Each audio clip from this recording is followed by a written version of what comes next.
Pluto was a planet resubscribed for 25 months.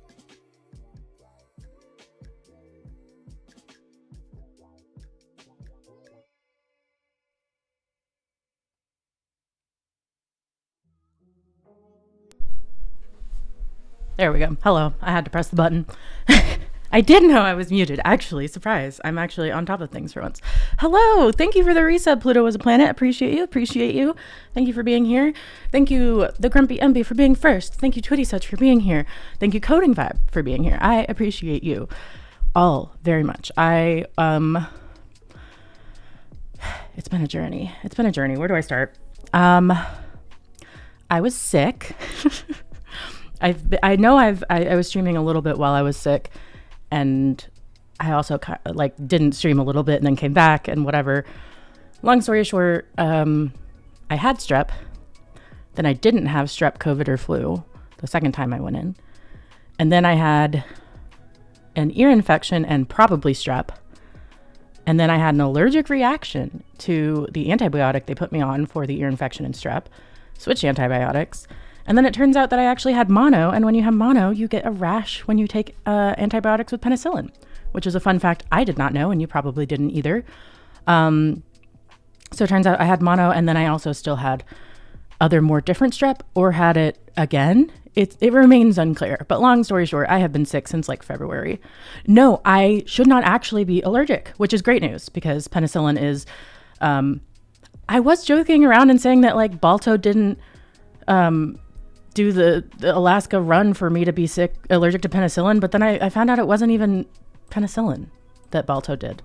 It was some other, I think cholera or something. It was like a different it was a different serum. It was for like a specific disease. So there goes that joke. But yeah, I'm relieved to not be, most likely not actually be allergic to penicillin. Thank goodness. It was just a reaction from the mono. So yeah, if you, thank you.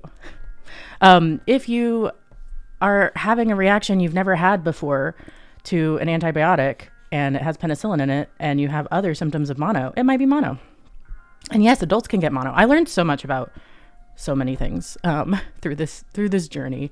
So yeah, I'm back. I am finally feeling better thanks to the most recent round of antibiotics, which cruelly I had to take 3 times a day. And I imagine it's because when you can't have penicillin, the antibiotics they give you are less powerful. That's just a guess, but trying to remember to take a pill 3 times a day for someone with ADHD is like, are you kidding? But I did it. I didn't miss a single dose. These weren't actually huge. The other ones were. So there's that. But I did have to take it all the time. So finally feeling better. Finally not as fatigued. Finally my sore throat that I've had for months is not as bad. I don't know if it's fully gone, but it's definitely not nearly as bad. So yeah, imagine having strep for like over 2 months. That's been my life. And that's why I haven't been able to stream, because you might remember if you were here before that I kept being like, man, if I talk too much, my throat hurts. And it turns out it's because I had like strep and all kinds of stuff. And yeah, you can have strep and mono at the same time. Anyway, it's good stuff. I've been on and off unwell since February, so I feel ya. Oof. Oh God, yes. I hate when they give you the antibiotics that are disgusting and also don't have like any coating on them, so you taste it immediately. I had that's the thing. I've been on so many antibiotics that I definitely had those this round as well. And yeah, it's not great. Your body doesn't love to be just on antibiotics back and forth. It's so gross. It's so gross. Maybe because it's cheaper. It's probably because it's cheaper. I feel like every time something like that it's like, oh, this is a poor user experience. It's like a money thing. So we're back. We're streaming. I'm so glad to see that people are here. What are we doing today? We're going to be doing some co-working. I'm working on a talk. So maybe I will share my screen and share that. It's for Camunda Community Summit. I am doing a workshop. And so I would love to get a little bit of feedback on it before I actually give it. I'm always like, part of me is like, oh, but I'm revealing it too soon, but I don't think anyone in the audience is going, so it'll be fine. And also, even if you are going, you should still come to my workshop because presumably you like me enough to be on stream. So you should come to my workshop. But yeah, that'll be fun. And we'll also play Pomo Farm, which I have been dying to play. I only play it on stream. And so I haven't played it in a long time. And I'm sad about that. Let me see if these transitions still work. Yeah, it worked. Okay, cool. So here's Big Pomo Farm and Little Me. I need to move some of the layout elements still a little bit, but that's okay. Water things. Then, oh, we have money. Wait. Okay. We have money. How many days are left in fall? 3 weeks. We've got 3 weeks left. So let's buy 4 weeks, 4 weeks, 4 weeks. 3 weeks. 3 weeks. 2, 2, 1. Okay. So we'll buy some kale. I didn't actually count how many spots we have left. So we have 1, 2, 3, 4, 5, 6 spots left. Kale. And onion. Yeah. Okay, cool. We're just kale and onion farmers these days. So yeah, If you are working along with us, I would love to know what you're working on today. Feel free to share it in the chat. And I'm actually thinking of having in the future some kind of, I've seen other co-working streams where they have a bot. So like you reply to the bot and you say, I'm working on X task, and then it like keeps track of your tasks or whatever. Or I could have it where it shows on this screen and it's on like a little post-it note underneath me of what other people are working on. I think that could be fun. But I clearly haven't done that yet. But let me know what you think about that too. Okay. Right? I'm sure surely someone out there has already coded that and I don't have to try to come up with it, right? Lord. All right, our duck is taking a nap in the sun. Our frog is eating a burger. Our bear is making tea. And we are working.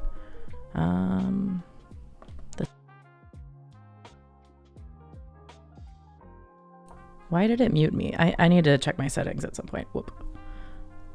Also, my phone is making sounds. Shh.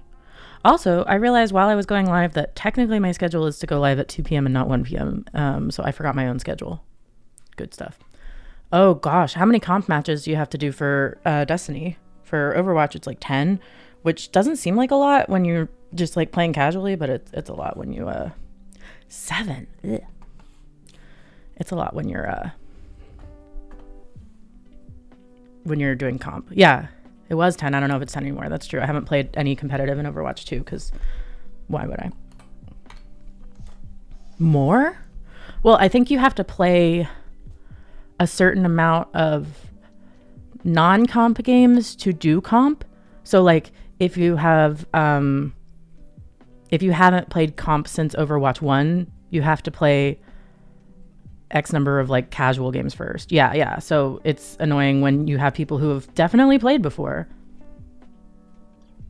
And yeah, exactly. I remember hearing the people complain as well. All right, let's talk about what we're working on. Okay, so boop, bring this over. Bring this over.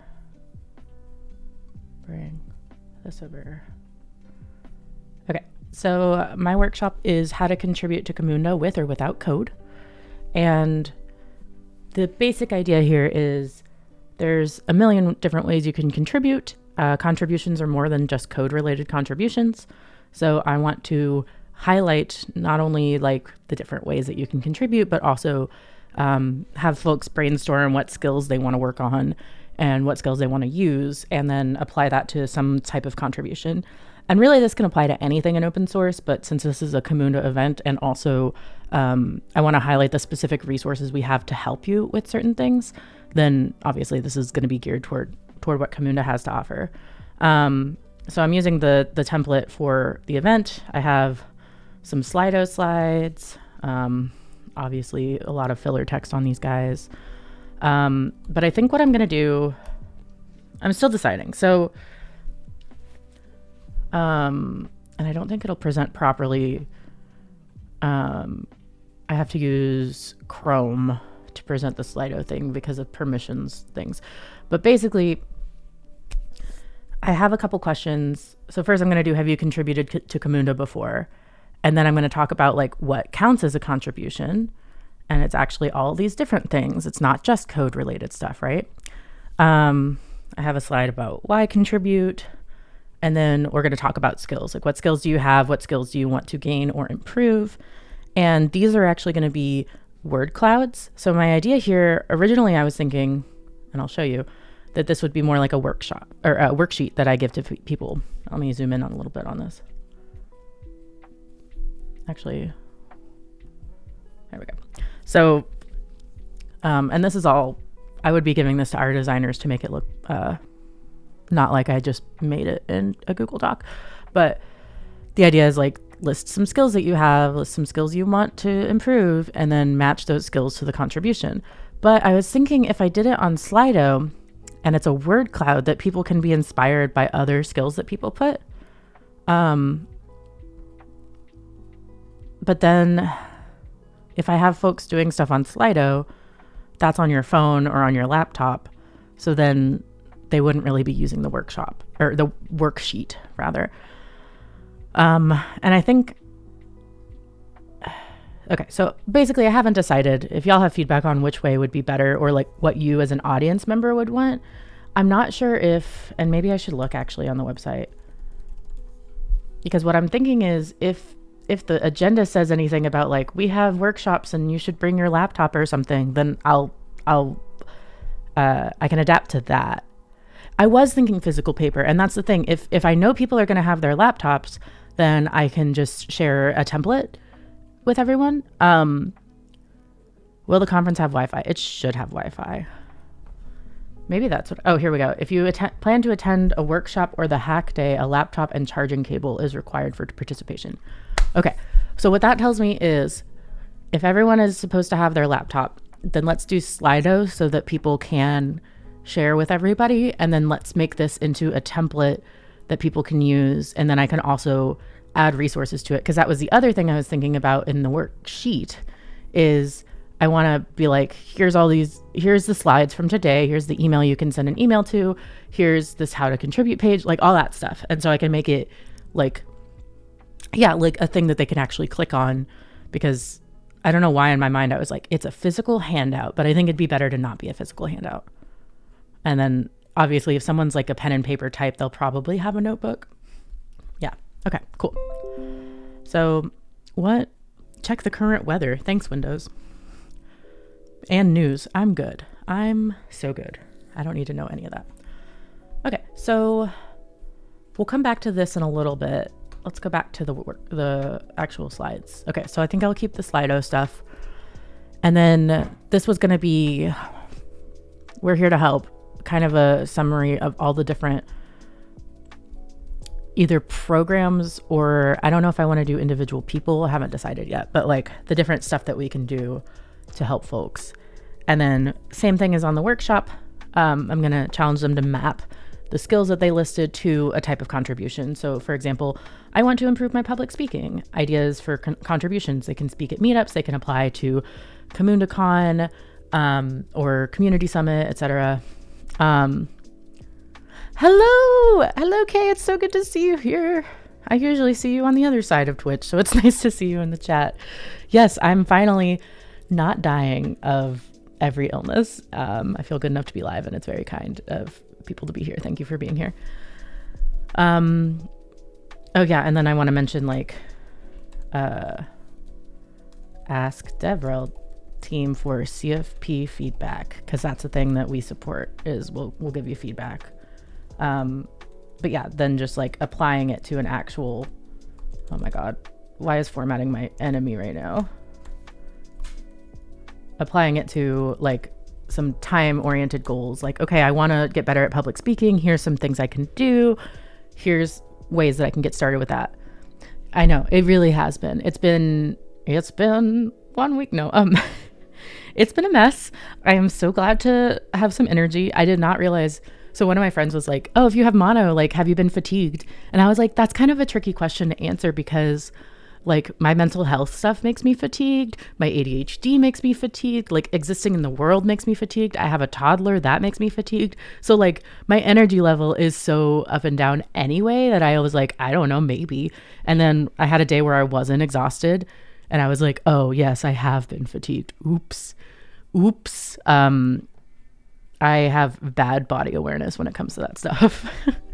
It really is. Especially, oh my God, the politics right now have been exhausting. I'm not going to talk about it because I don't want to bum anyone, including myself, out. But like, just existence has been hard. Is all my point is that. Okay.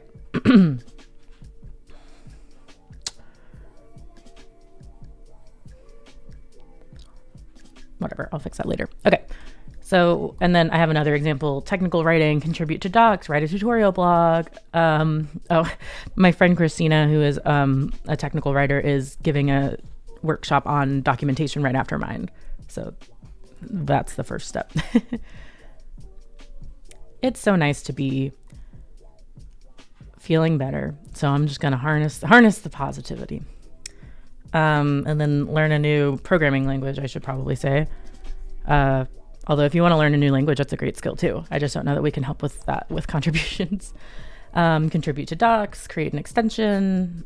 So that's sort of what I was thinking. And then I'm going to ask people to share their own, which I need a slide for that still. So I guess let's add that right now.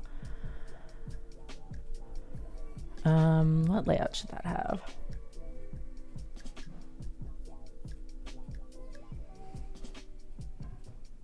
Ooh, what are you sketching? And also, no worries, lurking is totally appreciated and wonderful. I try so hard to lurk because I'm like, I gotta focus on my stuff, and then I'm like, I have opinions on things. Oops, I'm in the chat. Let's see. What, just like a big thing so I can be like, someone share your work. Lurk and work. Exactly. Which one did I do? I did like the closing one. Yeah, I'll do this. Share your, ooh, value study. Ooh, art words. I actually know what that means. That feels good. Share your examples. Maybe not example. Share your ideas. All right. And then these are all reference slides for how to use the template. And I'm keeping them open just in case I want to use any of these, but I probably won't. Okay. So that's the basic. Oh, and then I have a Q&A slide for Slido at the end. And that's why I also share the Slido information at the beginning, so that folks can add questions throughout. And then I have like my information, and again, more resources at the end that I'm still working on. Yeah, exactly. I need like, they call it body doubling in the neurospicy world, where you just like work with someone next to you and you're both doing your own thing. And that's how streams feel for me. That is why I stream Coworking. Chattier Coworking than some of the other streamers, but that's okay. Oh, have a good one-on-one. A bonanza of one-on-ones. All right. So I guess let's start at the beginning.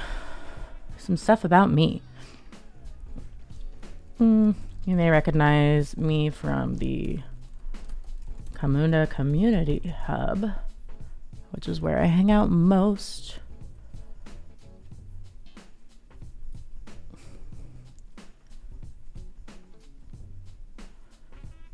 God, I'm always tempted to just paste, because in Slack, and I don't remember what the other thing is, but I know Slack does it. Maybe Discord.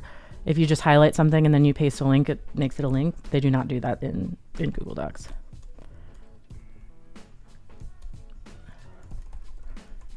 Here to make your contribution journey. It'd help if I could spell easier. My background is in content marketing. I know. Oh my God. I keep changing my hair, and then I need a new headshot. Like, what is going on? But that's the one that's on the website. Okay. And developer relations.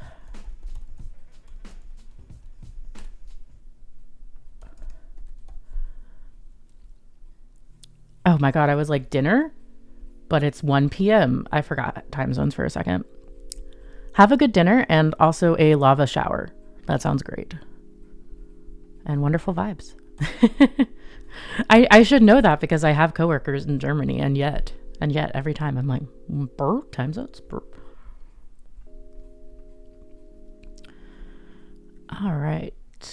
That's probably, I might add more later, but that's like the main bits. I want a lava shower. Okay, I got the dermaplaner from Leaf. So it's like a reusable dermaplaner instead of a disposable one. And I've never dermaplaned before. But like, I started using one of those little disposable razors that my eyebrow microblader gave me. And I was like, I think I might use the dermaplaner more as like a face razor than like a skincare thing. But I used it last night. It just came in.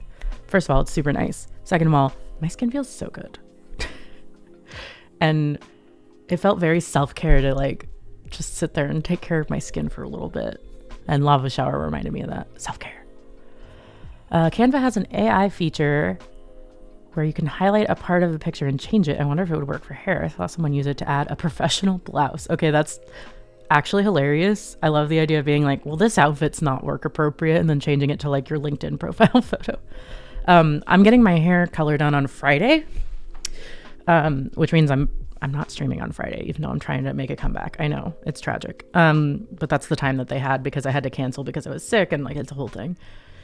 But maybe I'll do another. This was literally just taken in my backyard, so maybe I could take another little, like I just did a portrait mode photo, so it blurs the background and makes it look a little more like a real headshot. So maybe I'll do that. I would benefit from dermaplaning. You know, I will say I did my whole face. It feels nice. Feels nice. A lot of little peach fuzz and skin and stuff that comes off. So I don't know. But you have to be careful because I definitely did cut my chin a little bit. Like it's still a razor. That's the one I got. I got the rose gold one. Sign up for their email alerts because that's what I did. I think it's really popular. But it's honestly great. I do not regret buying it because I was like, oh, I don't know. But because my hair is short, I like to shave my sideburns. So it's just going to be nice to have and not feel like I have to use a disposable tool. All right. Not to shill for leaf.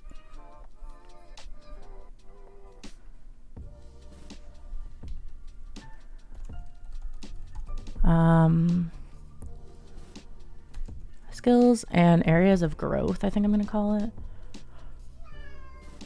Do y'all hear my cat meowing? She wants me to be annoyed. Oh my gosh, Allie, hi! How are you? You've been streaming at night. It's wild to see. Because of your new job, I'm sure. Ad, no! No, rip. Actual hi. Hi this time for real. Thank you for coming by. Sorry you got hit with the ads. I would turn ads off if I could. How have you liked streaming at night? Has it been fun? Do you like your new job? Tell me everything.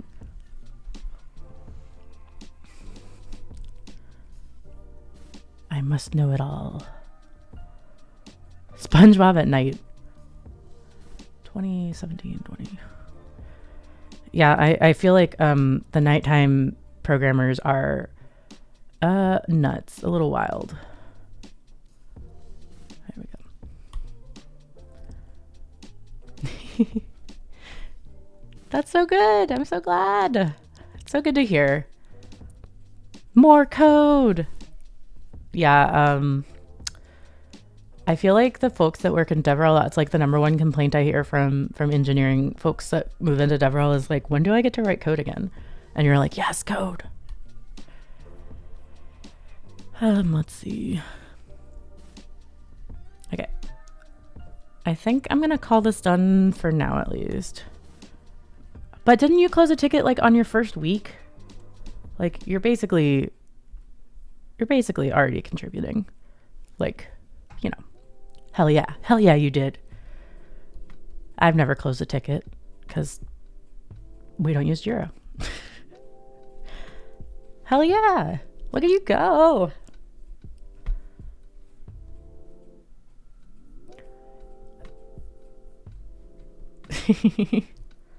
I'm working on a workshop I'm doing for Camunda Community Summit in May. I get to go to Berlin in May, which is very exciting to me. But yeah, working on this so that, you know, it's ready. I'm trying to have it done, and I know this is a controversial take. I'm trying to have it done early so I can get reviews. Okay, I wanted to submit a talk to DevRelCon London, but it's like the week before this event, and I can't be away that long back to back. Like it would make more sense to stay in Europe for like a day rather than come back for a day and then fly out again. And I was like, man, why you gotta do this? The timing's just not working. But I have a talk that I was supposed to do at All Things Open last year. And long story short, I tested positive for COVID, but I didn't end up actually having COVID. It was a false positive. But Oh, they did? The London one?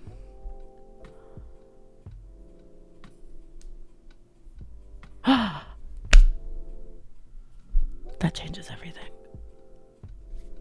Time to add to my to-do list. Because that was literally a thing I wanted to do and it just didn't work out. I wonder, I don't think anyone else on my team knows this either because, hell yeah. Okay, that's exciting. I would love to go to London. I've never been. CFP closing date is April 21st. Okay, add that deadline. What is your talk on that you submitted?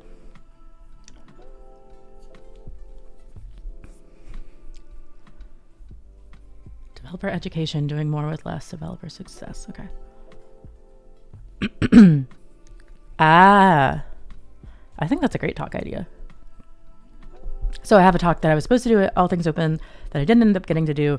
And it's about using GitHub to manage your community, like manage extensions and things like that your community is doing.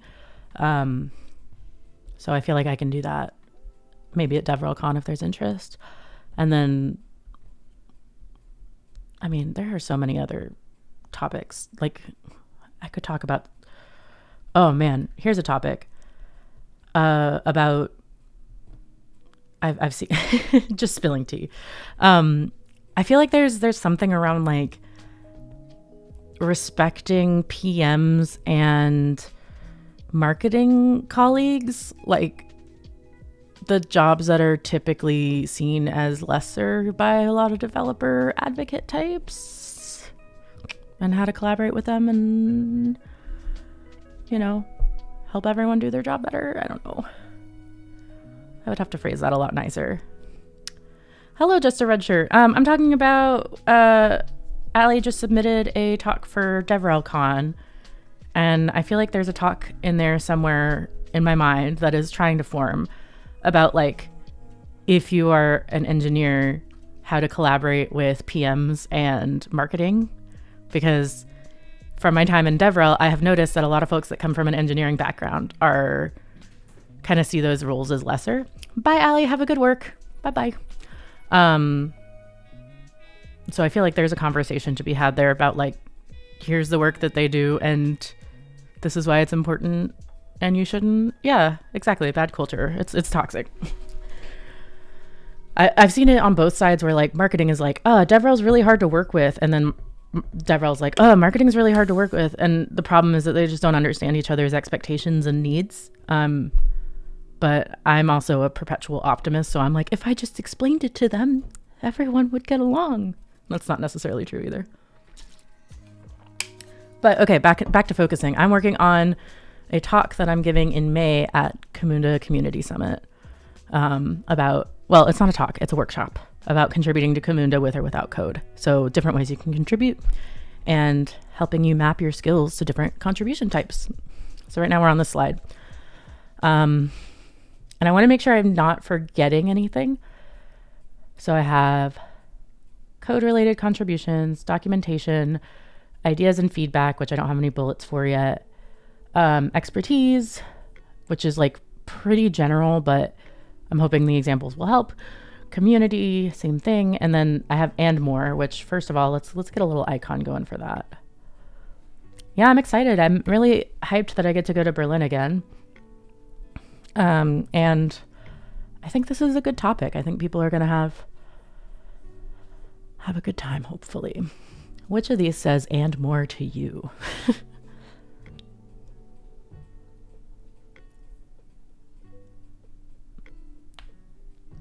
I like whatever the seal is. Brackets with ellipses. Oh, this? Oh, yeah. Did I use that already? I did not. I love our design team because they do a great job making sure you have a lot of icons and stuff available to use and like templates and everything so that everything looks really nice.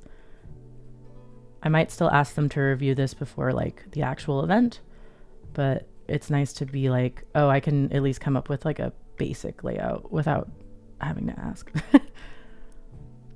Yeah. Oh, I didn't even realize she's here. Hello. I heard her meowing. I think she's gonna settle on this bench because I left my my blanket there. And also she's been hanging out there lately, which is really cute.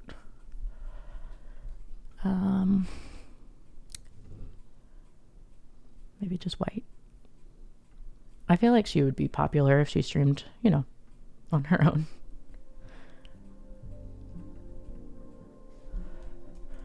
Feedback on new.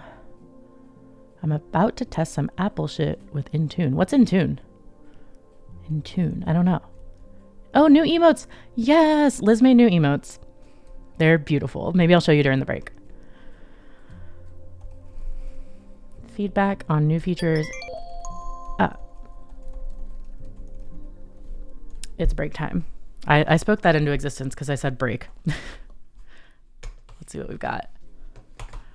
I did unlock an achievement, it looks like. Played for 10 unique IRL days. Heck yeah.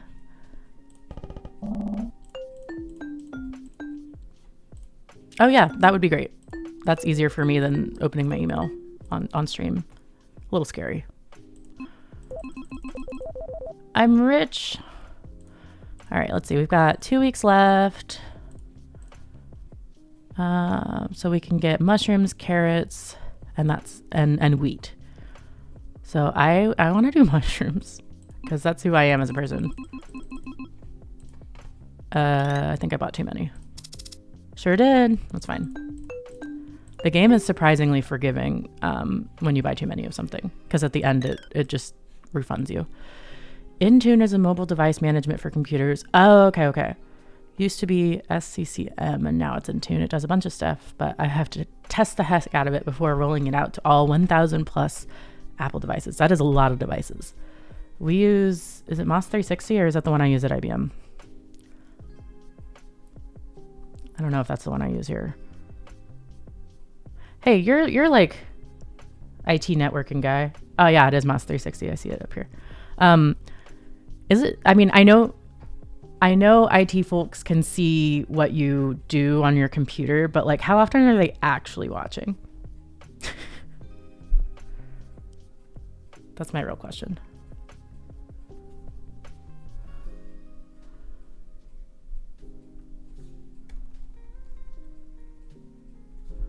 Okay, let me show you these.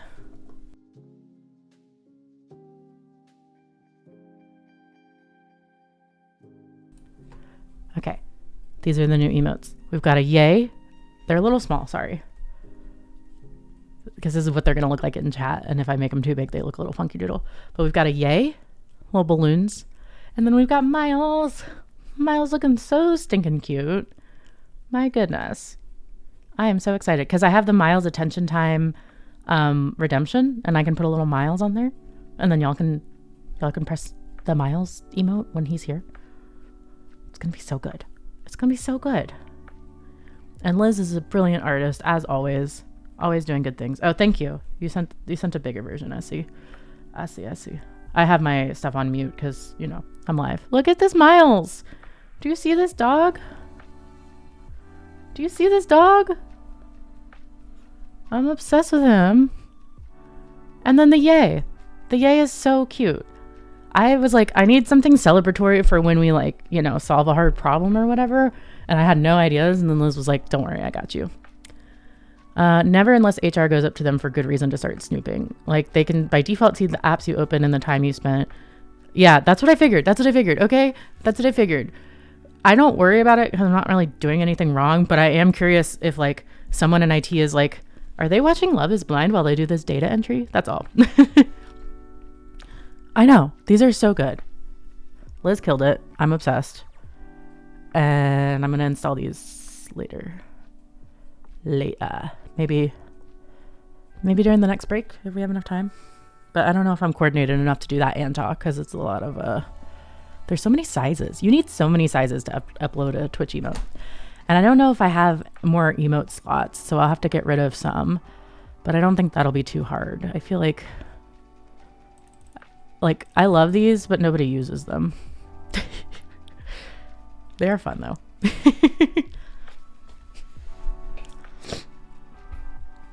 Yeah, you gotta subscribe so you can use the Miles emote. It is the way. Actually, I would give them to everyone for free if Twitch would let me, but Twitch does not let me. Oh, okay.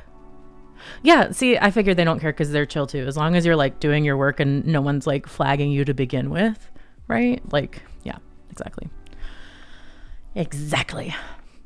But I would find it funny if they're like, I don't know.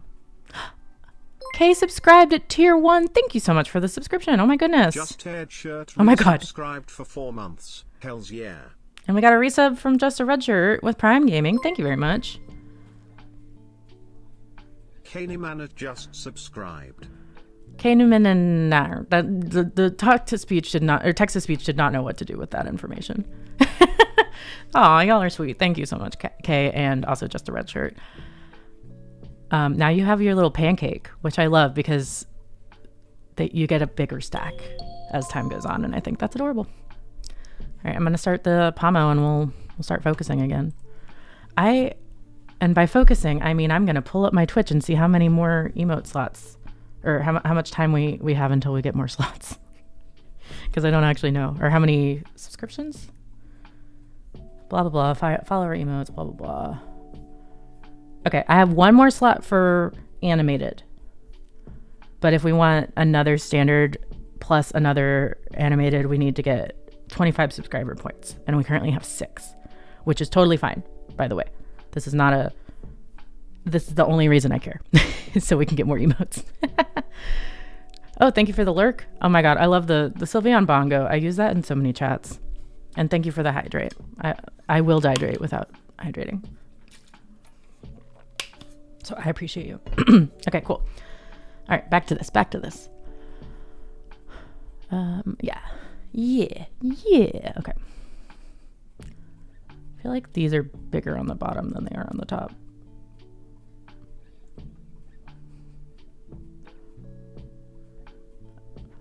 I love working on formatting before I really figure out all the content. Priorities. Have a good coffee and a thing. We will be here probably when you come back, because I accidentally started an hour earlier because I don't know what I'm doing and I forgot my own schedule. But that's okay because I like hanging out with y'all. Okay, and then also the colors. I'm trying to decide if I want to do, so like some of these slides, they just use one color or they use one per line, and I feel like that probably looks better than a different color each time. So maybe I'll do like this top ones. I could do orange, and then the bottom ones I could do purple, because those are the colors I like on here. Maybe. Okay. And then benefits for contributing. I have another one as one of the benefits. That's not a benefit. Oh, thank you, wow, for the follow. I appreciate it very much. I hope you're having a good day, and I love your username. Oh, I love that emote. It's such a cute one. I do not have it, and I'm very sad about it because it's like one of my favorites. Favorite like Pride ones that Twitch did. Another one, DJ Khaled. I'm gonna also make this white so it's easier to see, I think. The gray is not contrasty enough for my eyeballs. I hope you're having a good day. What are you up to today? That's not correct. This one. We are working on a workshop that I'm doing in May and doing Pomodoros, so you are welcome to join and let us know what you're working on. Okay, make connections with others, grow your skills, give back to the community, impact the product, and another one. What's another advantage of contributing?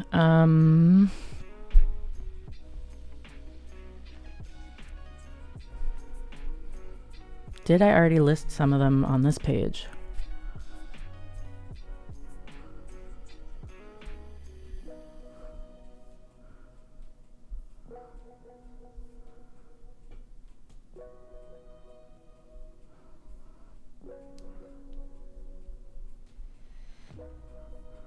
Grow your skills, give back, impact the product. I could do like create custom extensions.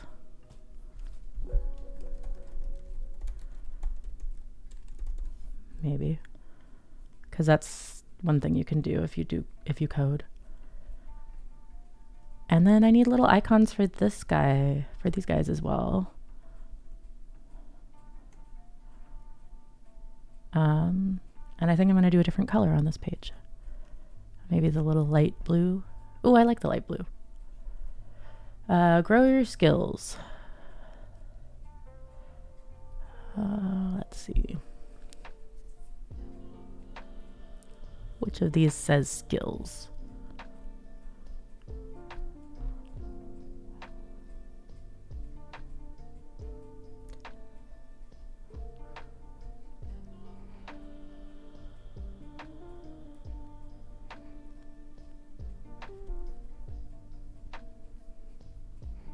I love the robot. The robot is too stinking cute.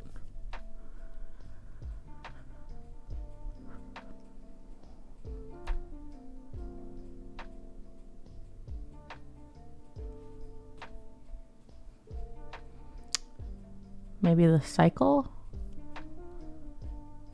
Or the brain? I like the brain. It says thought leadership, but they don't know what it's titled.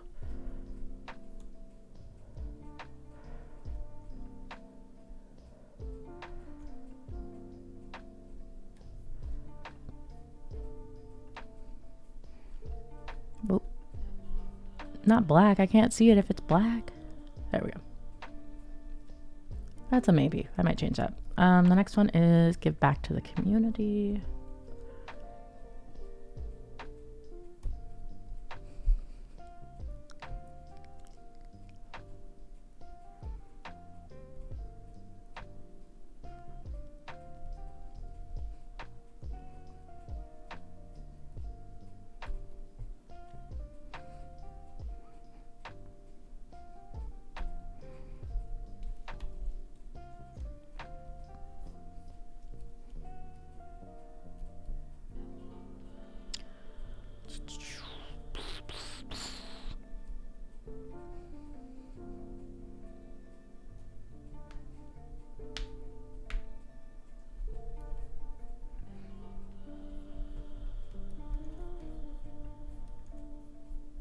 Yeah. Yeah, I like this guy.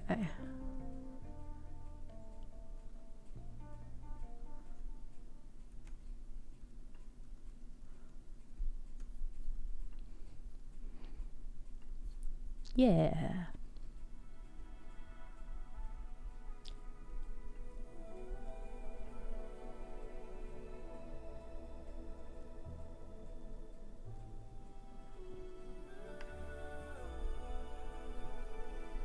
Impact the product.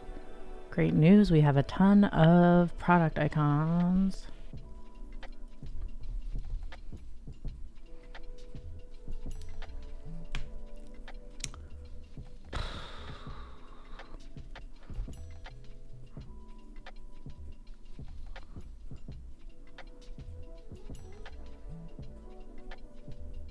I don't know which one would be best for this.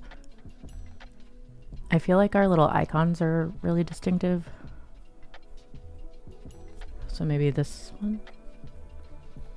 Our shapes, I think they're called BPMN shapes.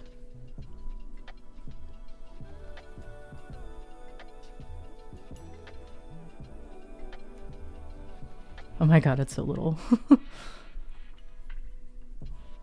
We might make it, yeah, it's gotta be a little bigger than that.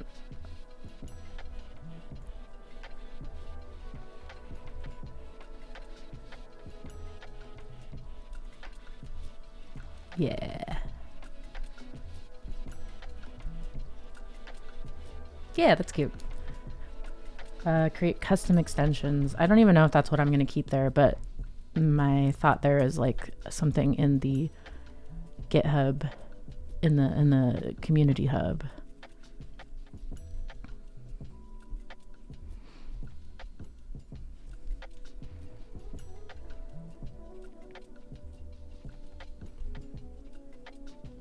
So maybe this one, this person on the laptop.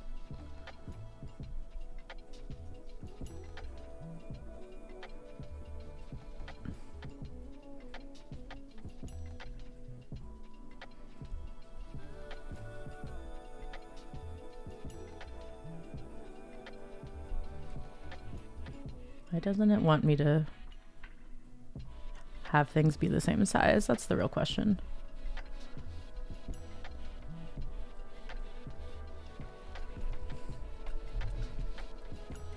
All right.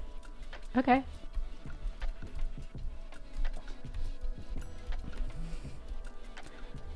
So I'm thinking I might also change this layout to be more like a, not a timeline. Here, let's preview some of the slide layouts.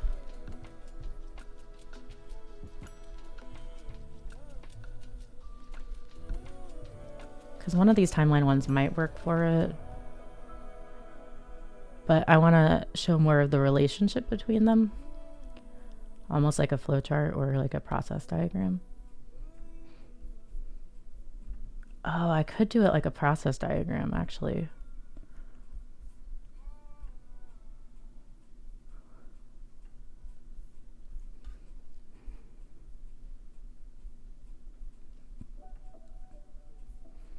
Case study.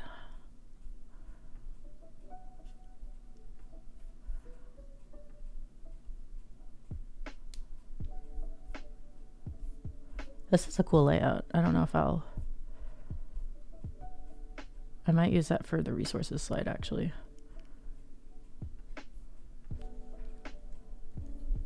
Because I think it would work better for these different categories. General, resources.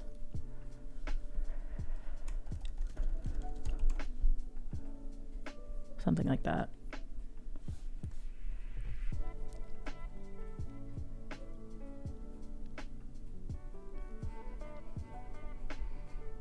No, not the cycle.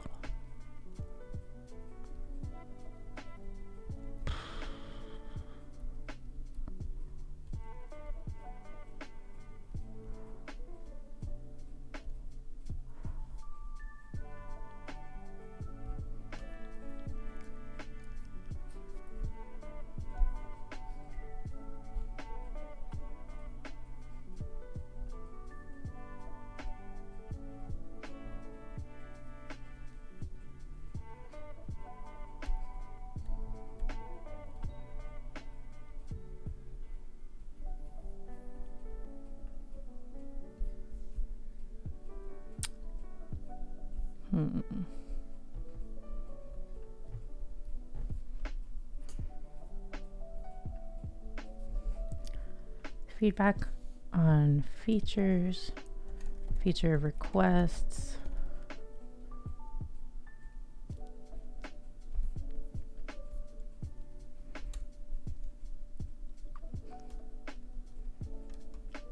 Feature, or I'm going to also say content requests is one.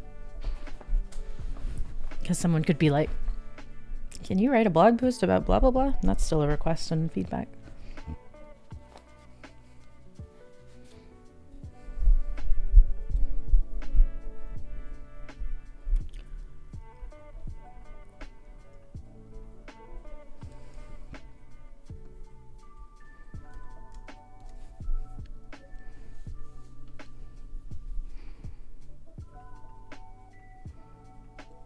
I want these to also be at least 10.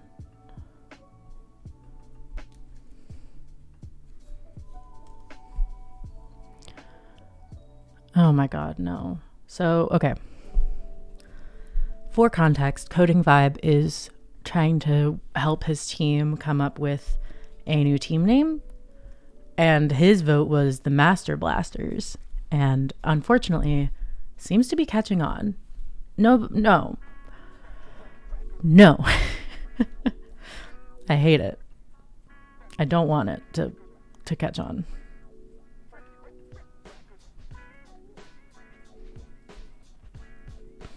I so badly do not want that to be your official team name, because I'm going to have to hear it all the time. And I don't want to.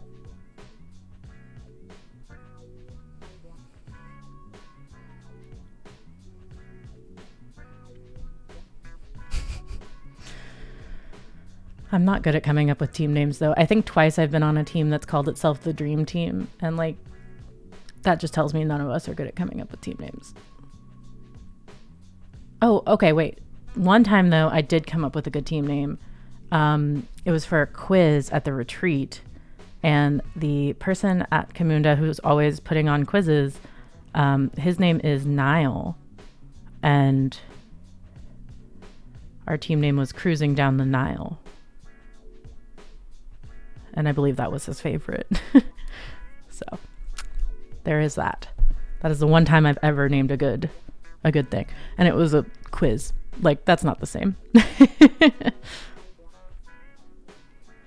Are these icons too big?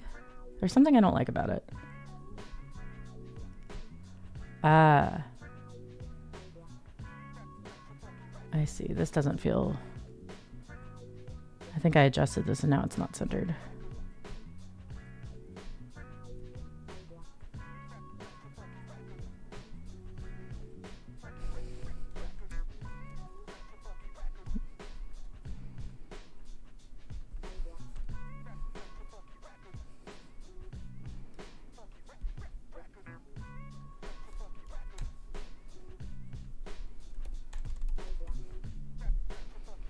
Maybe I'll make all of these size 9 and that'll fix that.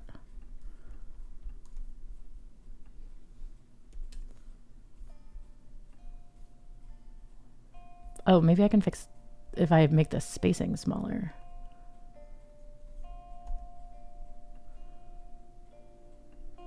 No, it's already single spaced. Let us look.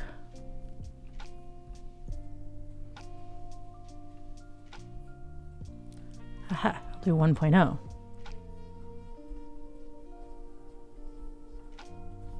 And then maybe I can make this 9.5.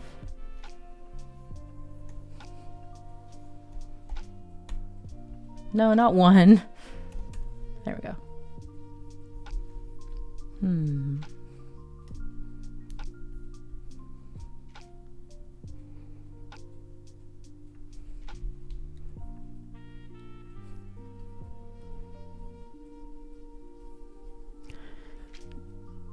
Okay.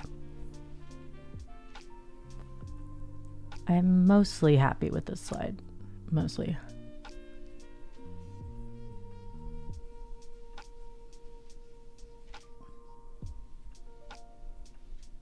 I do feel like this icon is small.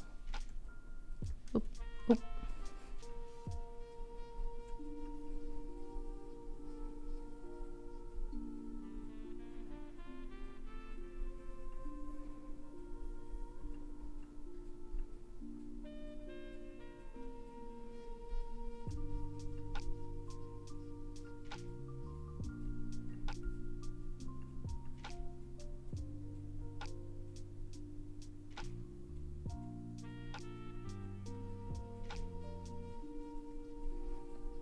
Dang, it's hard to line stuff up. Okay.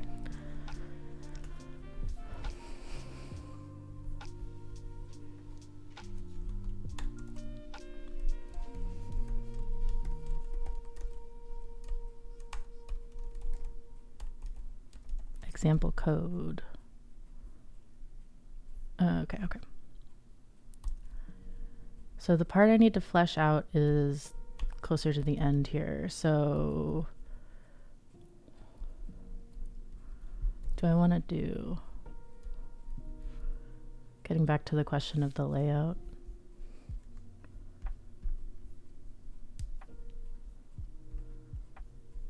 Delete.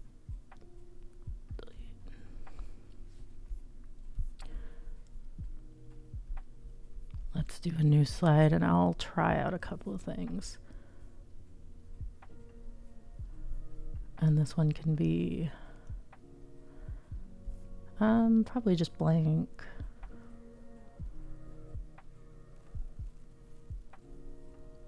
And then instead of text box, let's see what cool charts and stuff they have. Because I feel like they have like, what is it? Diagram. That's the word I'm looking for. Relationship. We're going to do 3 things, 3 steps or whatever. Grid, hierarchy, timeline, process, cycle. Maybe more like process. No. I mean, maybe this kind of thing. Yeah, that might work. I wish the colors were at all what the slideshow colors are, because none of these are the custom colors. Maybe I can customize it.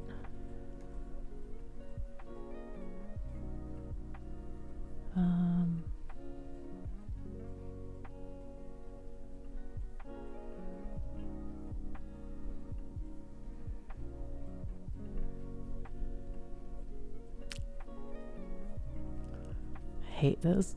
It should be different colors.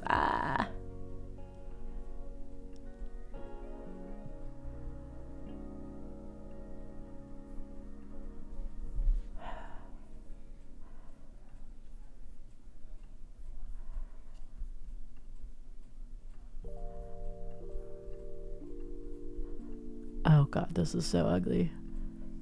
That's okay, we'll fix it later.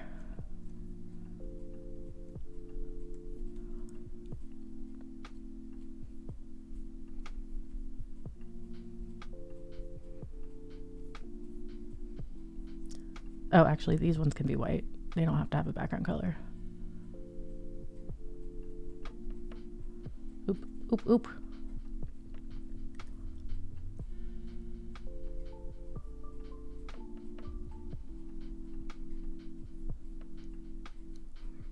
There we go.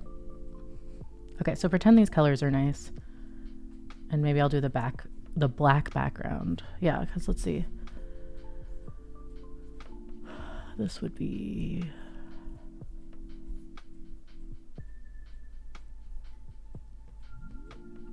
I could do gray. Ooh, I hate that.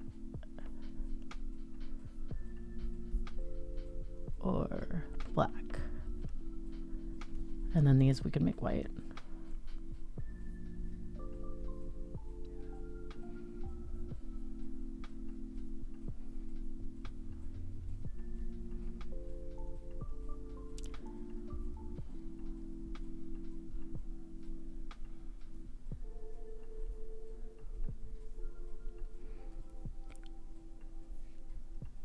That's something.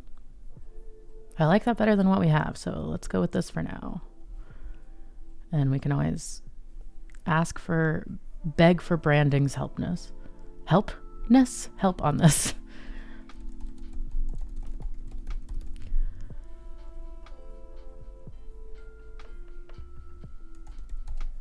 Skill, contribution, and then I think I said how, but let's do next steps. I like that better. And I bold this maybe.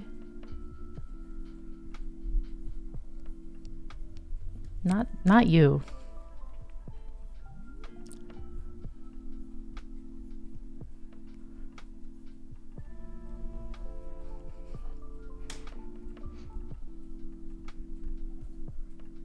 There we go. Okay.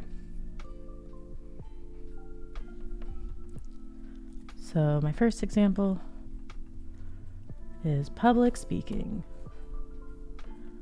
I want to improve my public speaking. And we'll call this contribution ideas. And then the third one was next steps.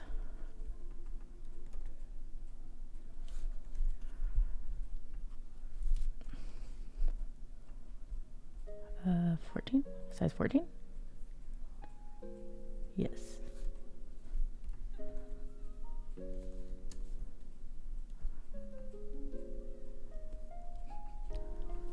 Okay, what do we think? I think this is definitely better than the previous one. I'm gonna make the titles a little bigger, I think.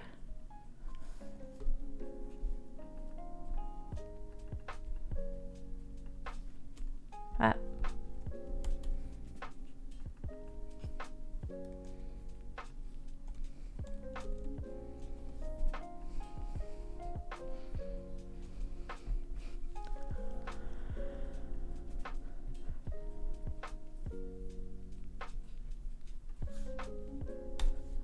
Yeah, okay, that's better. That is better. I will accept better. We might change the colors around still. And then let's just duplicate that and swap out the other examples I did.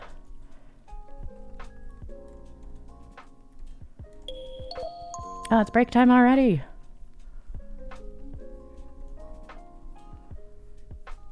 I think this one was, I want to improve my technical writing skills.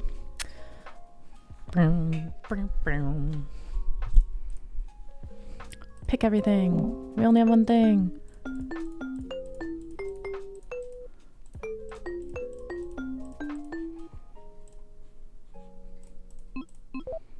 We are so rich right now. It's the last week of fall, so there's not a ton we can grow in a week, and we only have one plot. So I think we're just gonna grow one wheat. I think that's all we can do. Yep. One wheat it is.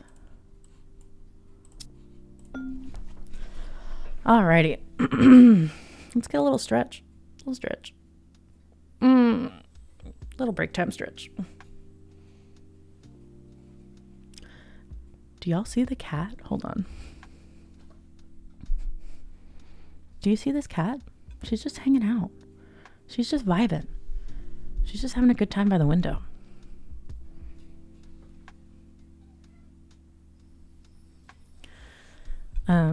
That's what happens when you leave your fluffy blanket in a place where the cat can be. The cat says, I think I want to hang out there. Or the dog, but the dog, he begs for a lot more attention than the cats do. When the dog is there, he's like, please let me in your lap, I'm dying.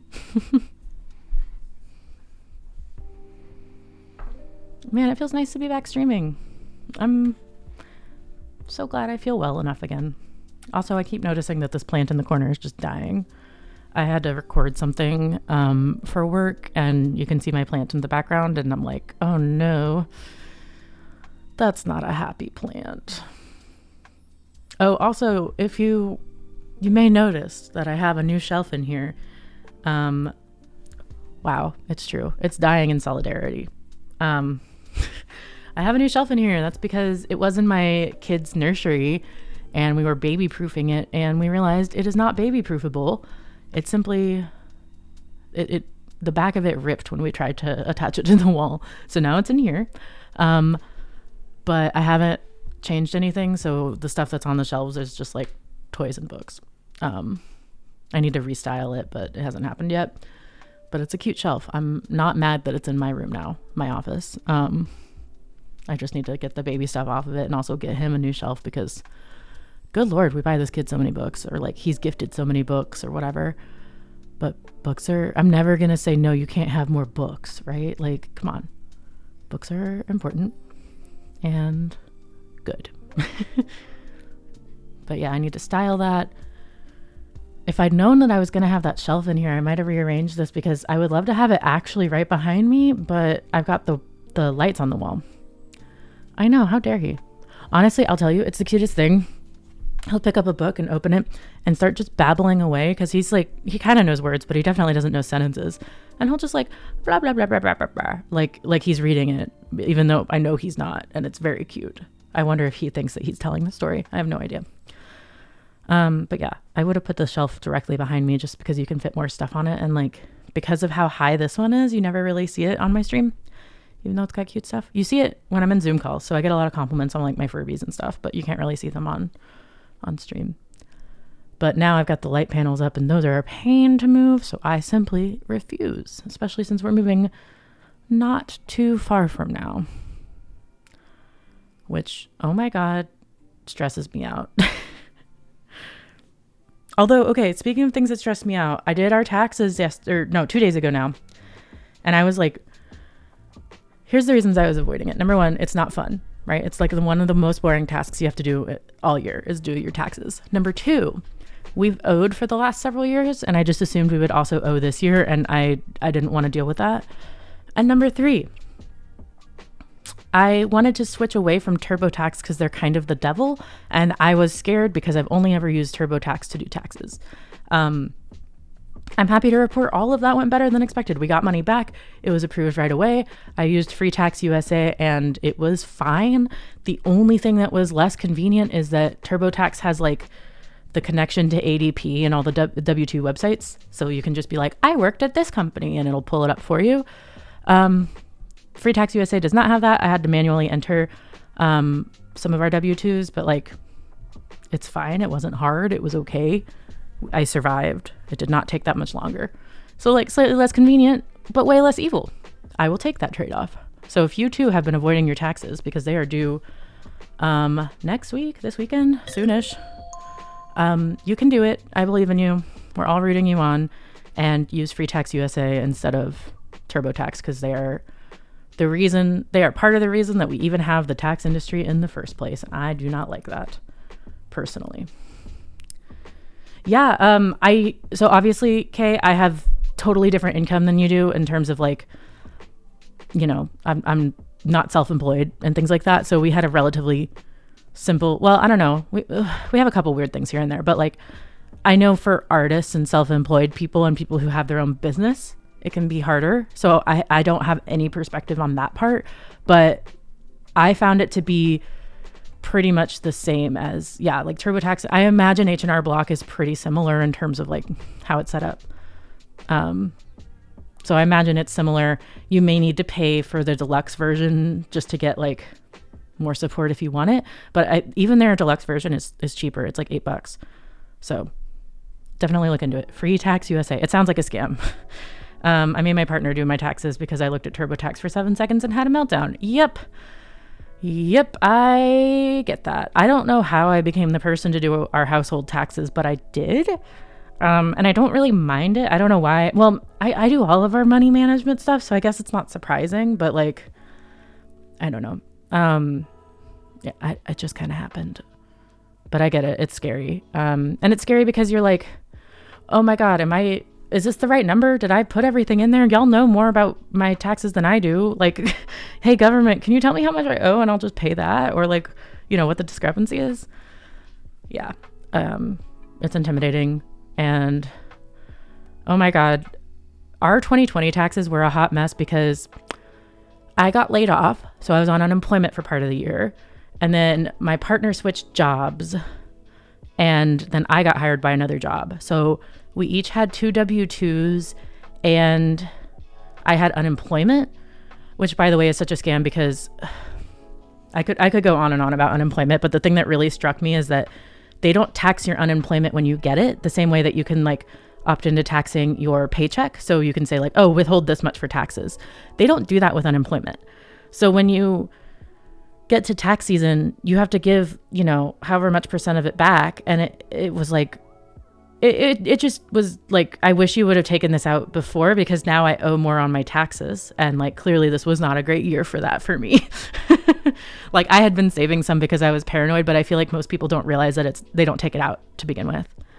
And in the end, it's like, because literally it's difficult on purpose. And that is what pisses me off about it. And the same thing with unemployment, because I knew I was being laid off. I think I had like, I don't know, 3 months of wiggle room because you could either find another job within the company. They gave you time to like transition your projects over. And because it was sort of the beginning of the pandemic, I think they didn't want to be too shitty about layoffs, even though they were planning the layoffs before the pandemic started. So they like gave us extra time for health insurance and things like that, which I appreciate. But I think as a result, like I knew ahead of time, like, hey, I'm getting laid off on this day. You cannot apply for unemployment until the first day that you are unemployed. So I couldn't like do my application and like, have that already processing. It takes several weeks to process and then actually get your unemployment money. And like, thankfully, we weren't living paycheck to paycheck in a sense where it's like, okay, until I get this unemployment money, I can't pay for my mortgage. Like, we weren't in that situation. But I imagine if you are, it's like, okay, I hope my unemployment gets approved today. Like, just it's needlessly difficult. Even if you have all the documentation, you have everything. I'm like, hey, I'm not going to have a job on this day. I'll tell you if that changes. They're like, no, that's not how it works. And then again, you have to pay taxes on it later, which I really feel like for most people, especially in 2020 on unemployment, they weren't like, oh, I wonder if taxes are taken out on it. You know, like, it's just, it was a mess. So this year, my point is, the people that make the systems are kind of evil, and they kind of make the systems evil and difficult on purpose. And my second point is, this year's taxes were so much easier because I had 2 jobs last year, but Colby only had 1. Already significantly easier. No unemployment money. Didn't have to worry about like a different form for that, like all that. But that is why I wanted to not use TurboTax this year, because they are evil. They're part of the people who lobby to make this harder for no reason. Well, so they can make money. It's always money, y'all. I don't get it. Like, do they think if it was easier to do taxes, no one would pay them? Because I guarantee people are scared enough that they would still pay them to do stuff. Or is that just me? I'm scared of the government. I've done my own taxes for however many years now, and I'm still like, one day they're going to knock on my door and tell me that I'm stupid and did something wrong and arrest me immediately. I think everyone has like a base level of fear. Yeah. Especially if you have your own like business or anything. That's the thing. I know they send you a letter because I looked this up because a friend of mine got like the IRS call that's like, the IRS is trying to contact you, and they don't call you. But that's actually, I don't know, that's scarier because I feel like I get a lot of spam. Right? It's been 5 years. Is this the year that they're going to get me? Oh, that's fine. That's way less scary. But they like, you know how the government be. They're like, hello, would you like to go to jail for no reason? We would love for you to be in jail. Was it scary? Was it a scary letter? I guess that just seems really scary. God, okay. The break is over, and I promise we'll get back to it, but I have a story about this. So, I used to date someone who wanted to do stand-up comedy, and so sometimes we'd go to this open mic night, and there was always like these regulars that perform at the open mic night that like they're testing out their material, whatever. A lot of them had been on the scene for a while. And this one guy who normally did like a pretty funny set, and it was different every time. Because a lot of times if you go week to week, you'll start noticing that like it's the same comedians who are workshopping the same couple bits week to week, which is really interesting. Like the whole process of like doing comedy is really interesting to me as a person who's not naturally very funny. And I love how much it's like it becomes a meticulous thing that you work on. It's like a craft, because I think a lot of people think that like comedians just go up and talk for however long and then get down and they're just funny. And it's like, no, this is like a story that they have told 1,000 times, crafted in a particular way to make people laugh. It's very cool. Well, one time this guy that again had done sets before that we were relatively familiar with, he gets up there and he's like, I got a letter from the IRS today. And he just talked about that he got this letter and he's too afraid to open it. So he thought he would bring it up during open mic night and open it on stage.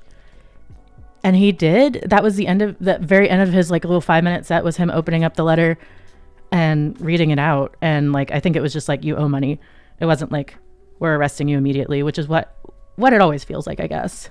But I remember thinking like, I'm sorry you're going through a tough time, but man, this is a bummer. Like it just brought the whole mood down. You don't go to open mic night to hear about people's problems, you know? Man, it was rough. I hope that guy's doing well wherever he is these days.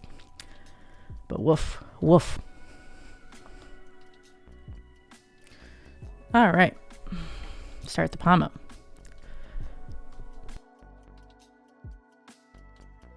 Switch over to this scene. Get muted again. Why not?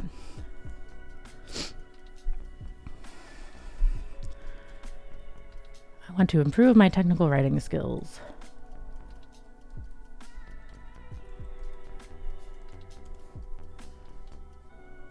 I think are they supposed to be square bullets? I don't know. I'll adjust that next. Jail for funsies. I don't think jail is very fun.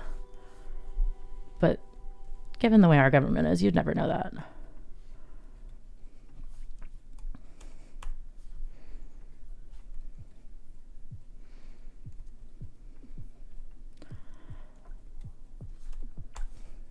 This one's the least fleshed out of the examples that we have.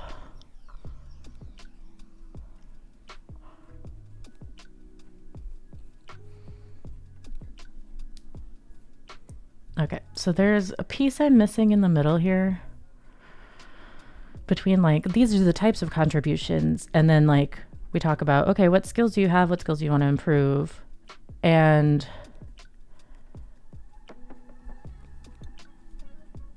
how did I turn these guides on? There we go. Somewhere in here, I want to have something about like, I don't know. Something about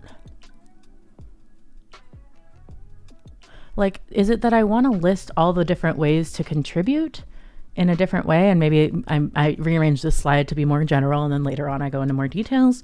Is it that like, am I trying to give them information about our programs and ways that we support, or am I trying to give them information about different types of contributions? Like, I'm a little bit stuck on what I want to do here to help them connect the dots between the skills and the contribution ideas.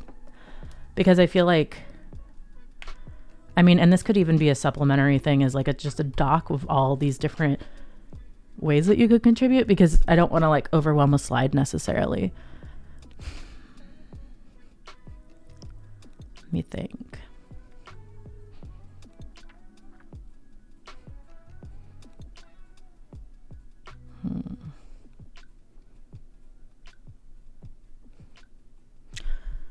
Okay, what I might do is flesh out this resources slide and then see if that tells me more about what I should be putting on the previous one. Also, I'm going to delete some of these because I think I'm done with the main content. Delete.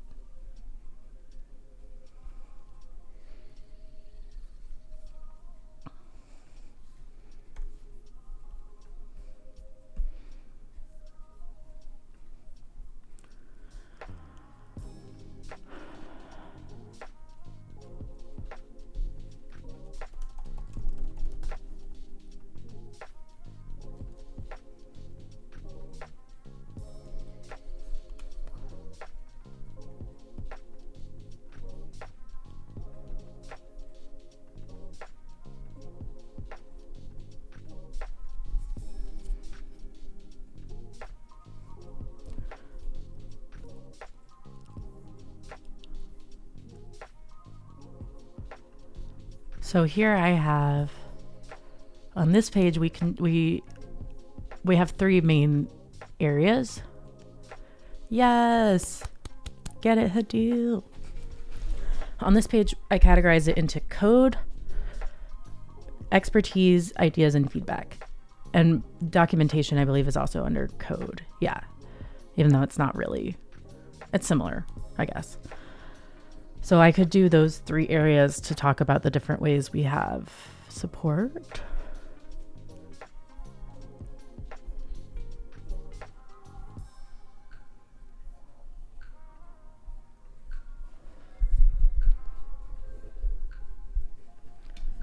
So let's start with the easy one.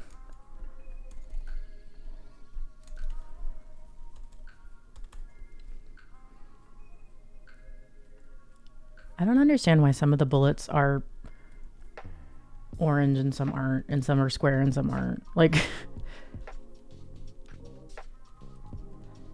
help. Whatever. Okay. So we have the core code base. And we have community extensions,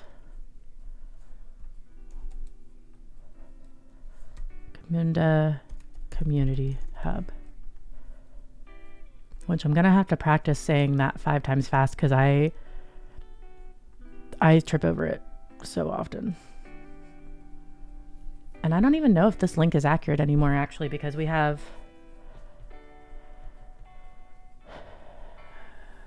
I don't want to single sign on to that because it'll show me the stuff other people can't see. But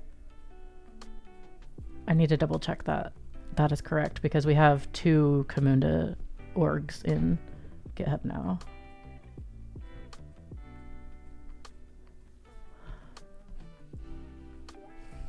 Bug fixes, API extensions.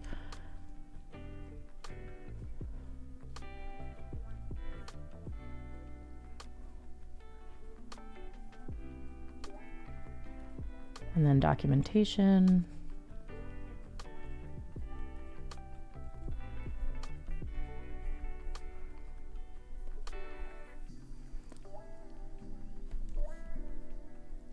I don't know. Documentation, contributing guide.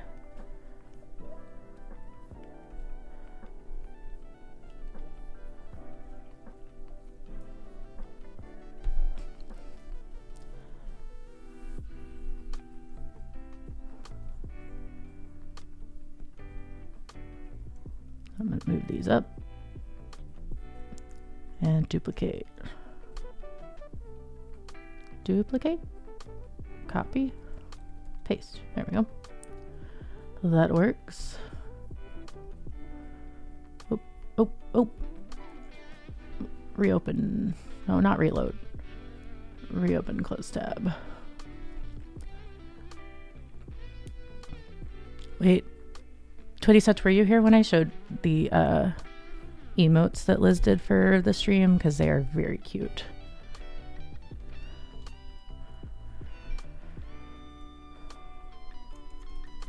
They're so cute. Are they not so cute? I'm obsessed. So this one would be forum.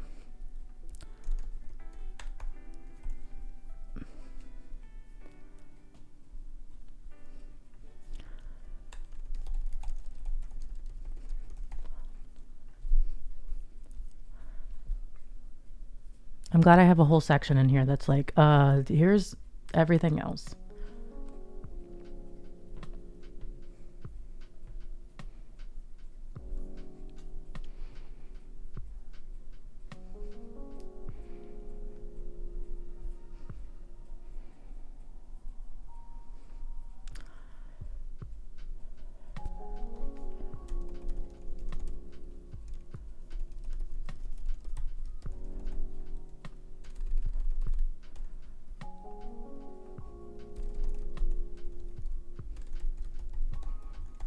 Help troubleshoot issues, give feedback, collaborate, meetups, become a speaker or organizer. And I'll link to our meetups.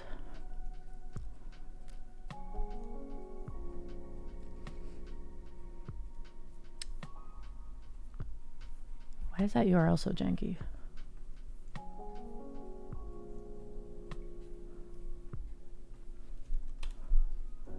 It's just community.camunda.com.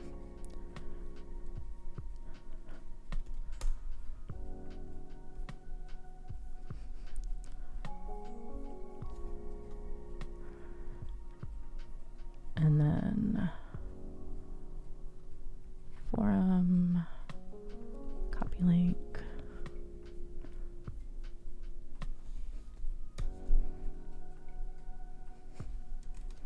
Virtual or in person. I think that's important to mention.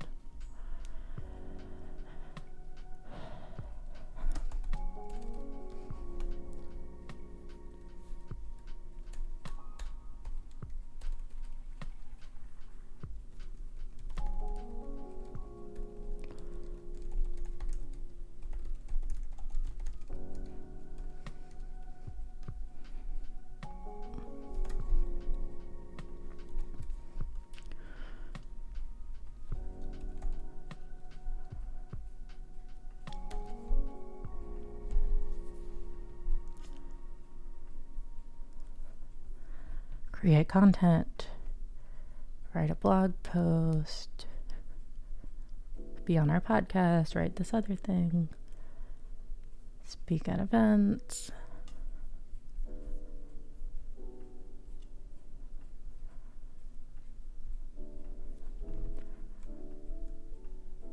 So I think I should put our Coming to Con website as well, because I believe the CFP is actually open right now. It's in New York City. That is me trying to be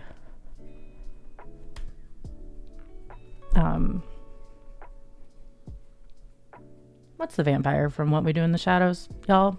Why can I not remember anything?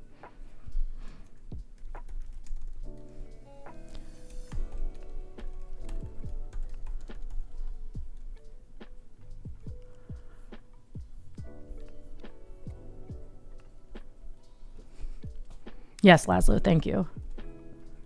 I said New York City, but I'm not good at voices, so.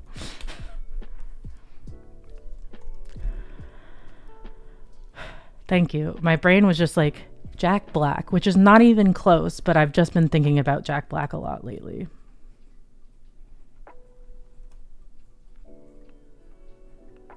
Thanks, Mario movie.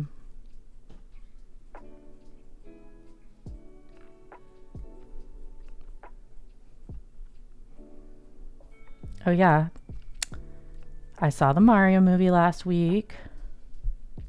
Exactly. That's the third movie I've seen since 2020 in the movie theater. So kind of a fun occasion because we don't go anywhere. And because we wanted to see it like when it came out, we ended up going to a showing at Alamo Drafthouse where they allowed kids. It was technically a sensory friendly showing, which what they do for that is, I guess it's so they allow children, they allow, like, you're not going to get kicked out of the theater for talking, which they normally do. And they don't turn the lights down as much. And I think the volume is a little less loud as well. All of which were fine for me. There weren't so many people, and especially there were kids there. And I was like, y'all, it is the middle of the school day. Like, did your parents take you out of school for this? Because that's pretty sweet. But like, it wasn't like a full theater of kids. So I didn't feel overwhelmed in the sense of like kids talking all the time. It was like a reasonable expectation, although it was deeply funny because anytime something would happen, they're like, that's Luigi, you know, like the way kids do. Also they had some thoughts on the Barbie movie, like that's a girl movie, you know, stuff like that. But it was cute. I had a good time. I would be deeply upset if I hadn't seen it opening day because people are already like majorly spoiling things online already. So I'm not going to talk spoilers.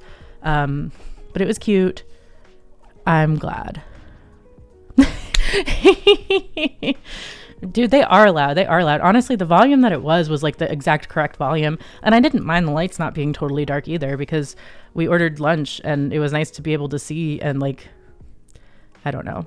I still got ketchup on my purse, so maybe I'm not the best example. But yeah, there weren't too many people. We wore a mask other than eating, and it was fine.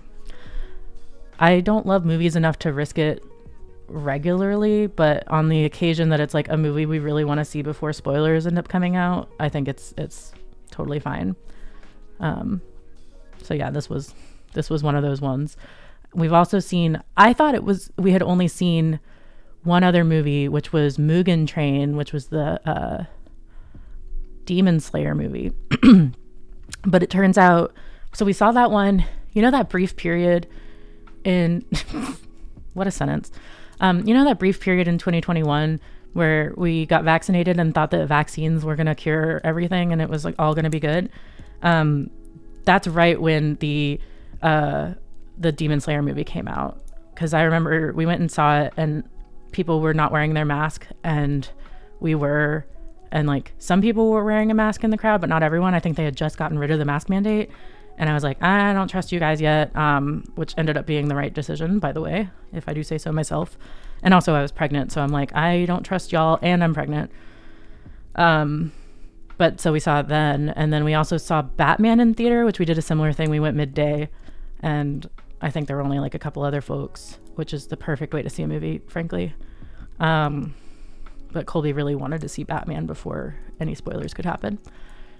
I am so excited for Barbie. That might be the one I see next. Liz, if you're gonna, I don't know what day Barbie comes out, but if you need to come to Austin for any reason, like, we can go in the middle of the day and see it together, because I feel like you're not going to want to see it with Pluto. I feel like Pluto, the boys in my life do not appreciate the Barbie movie the same way that we're going to appreciate the Barbie movie. That's just my opinion. But like, it's camp. It's high camp, and I am stoked. It's gonna be good. Margot Robbie is a treasure. It is upsetting. I think they think they appreciate it, but I don't think they get it. You know what I mean? They haven't seen Bring It On. Oh, I just watched Everything Everywhere All at Once. And number one, what a great choice for the theater. But I watched it at home and it was great. It was excellent. Really good movie. I think it's really interesting because I was talking, like, Colby watched it on the plane and on his way to PAX East. And so I watched it like the next day, or maybe it was the same night, because I wanted to talk to him about it, because he seemed to really like it. And I'd been meaning to watch it and I didn't have anything to do because he wasn't home. And it was actually great watching it at home solo in like a dark room. You know what I mean? It is such a movie. I think the last movie I saw in theaters before the pandemic hit, I thought it was Parasite, and I was like, man, what a good last movie. But I think it was actually the Sonic movie. Rip. These are the two edges of movie watching. It's either art house vibes, art house foreign film vibes, or video game movie. It was the Sonic. It was. I mean, oh yeah, I did see Birds of Prey. Maybe I saw Birds of Prey right before. I don't know why I was going. Well, we had a movie pass at the time. Not movie pass, but the Alamo Drafthouse version. But I saw Birds of Prey. Why do you remember that, Liz? Oh, that is depressing. But we had the Alamo Drafthouse movie pass at the time, so we were seeing like more movies than I normally would. Well, it's depressing because like there were just a lot of actually very good movies at that time around that time. So kind of a bummer that was your last one, you know? Not that it was bad, just not the same. I feel like when you go into Star Wars, you're like, I kind of know what to expect. And then they're like, somehow Palpatine has returned. And you're like, okay. That explains everything.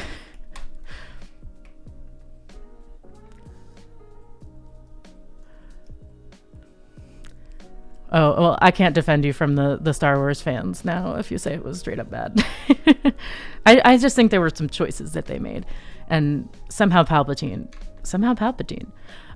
The way that, I'm pretty sure, I was like, wow, I can't wait to see how they explain this. And then they just straight up didn't. Fucking wild.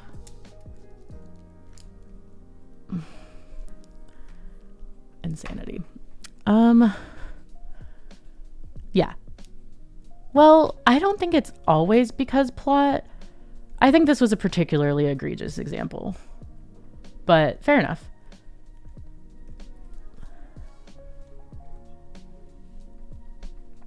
Because plot.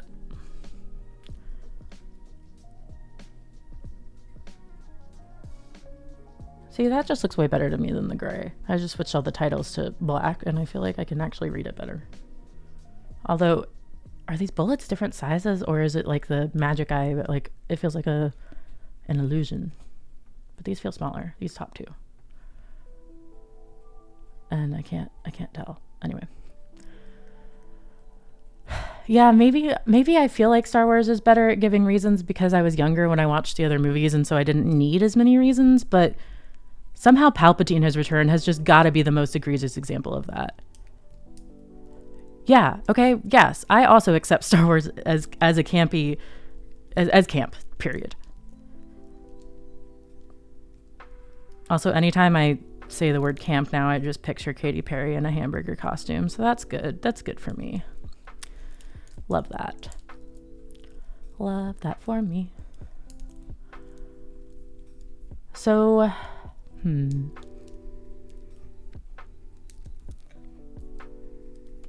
Is there anything else I'm missing?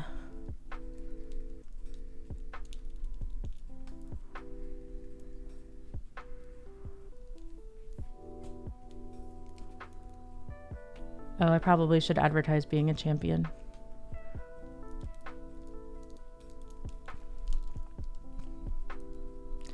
I do want to watch the new season in The Mandalorian because I saw Lizzo and Jack Black are in an episode, which I saw and was like, awesome. And then I saw that people were like, not people, like comic skater far right types were like,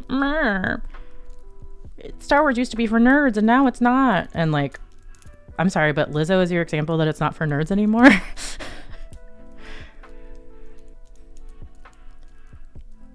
Yes. Oh my God. I don't mind if your magic system has some bullshit rules in it, but it needs to be self-consistent, at least. And I think what really gets me is when it's not internally consistent enough that there are plot holes or loopholes or whatever that you can exploit later. Okay, that's what gets me about Harry Potter, which I hate saying Harry Potter even these days. But interestingly enough, like, as I've gotten older, you realize how much of like the magic system in Harry Potter is just not consistent and changes based on, I don't know, whatever the plot needs at the moment. And I hate that.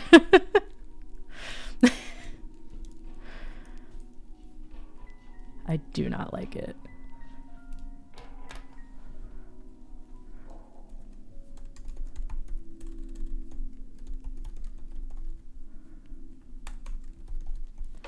Do you think champion is capitalized? It sure is. Oh, there we go.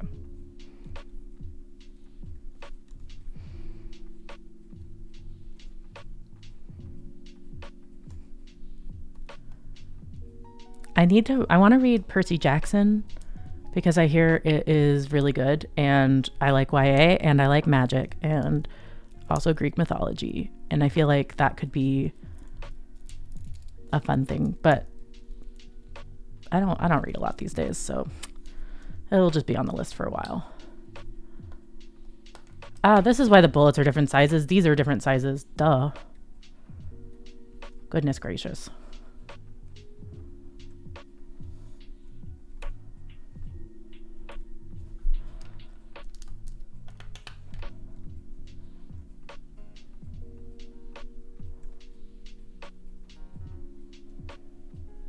Okay.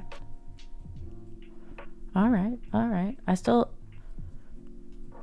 I think they're supposed to be orange bullets, but I don't know if I actually like that. I just finished the, I can't wait to try to pronounce this word. Davabad trilogy, which was quite good fun. Ooh, I haven't heard of that. Unless that's one of the ones where like people always just say the author name. I'm Googling it. Davabad trilogy. Oh yes, okay, this is what's the first one? Oh, The City of Brass. I feel like I've heard of that, but then again, like that's a pretty common type of title. Because this reminds me of is it Court of Thorns? Like those titles sound, in my mind, they could be the same book series, but they're not. But I think I've heard of this because there's City of Brass, Kingdom of Copper, Empire of Gold. Ooh.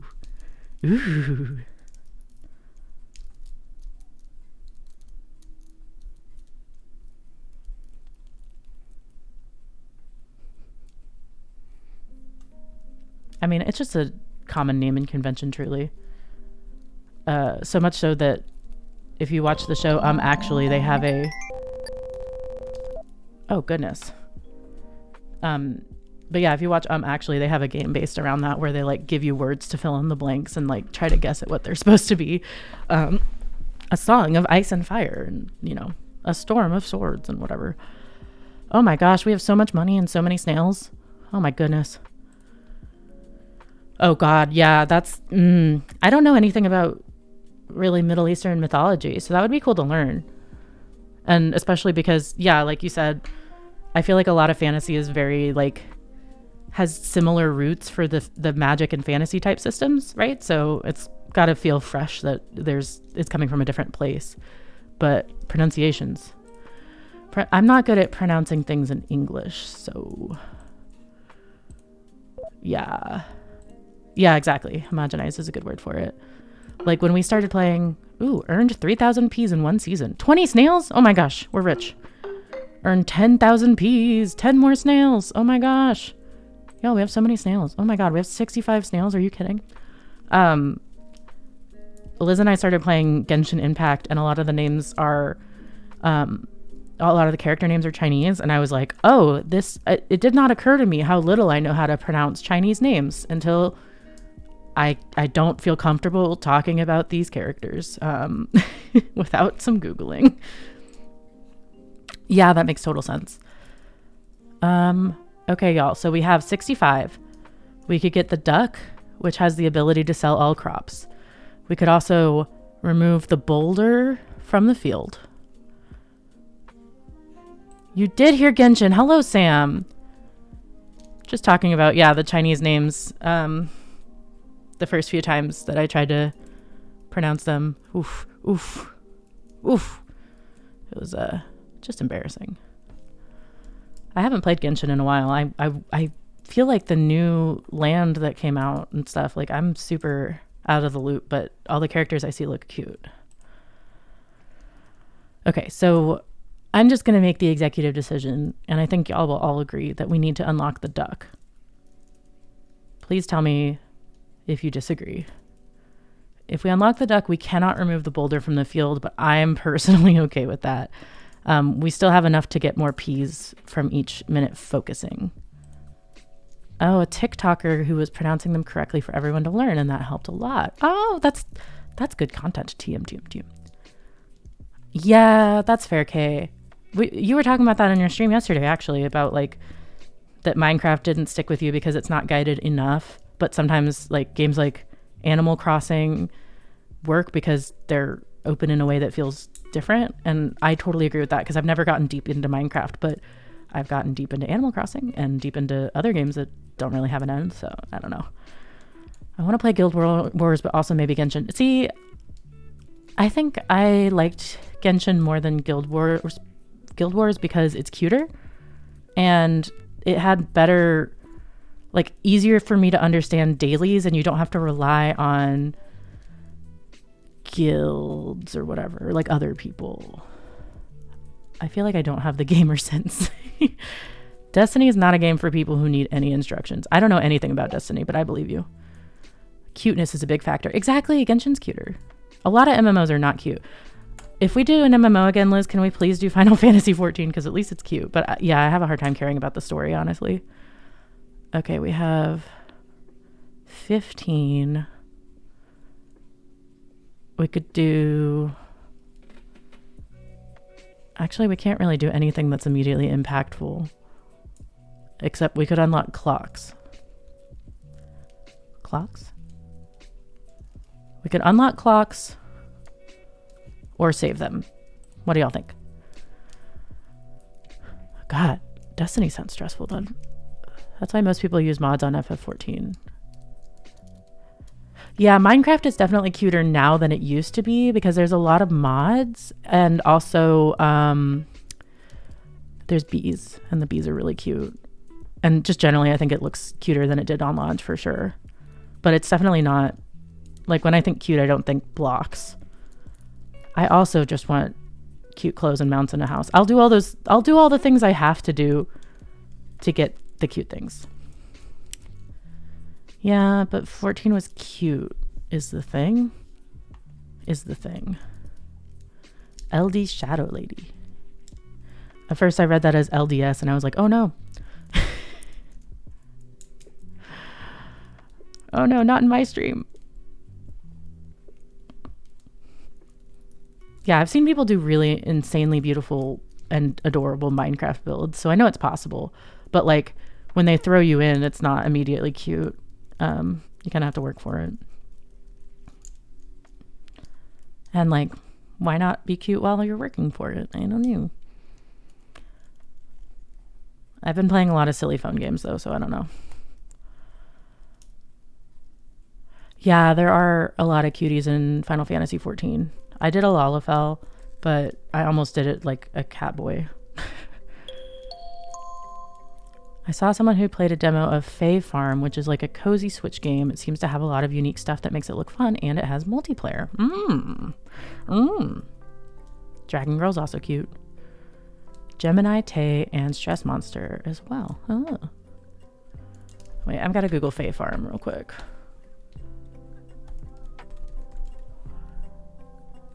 Oh, yeah. I've seen this. I think someone shared it and was like, this looks like your jam. And it absolutely looks like my jam.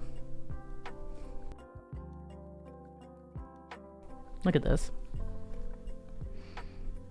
You and your friends making a farm, having cute adventures.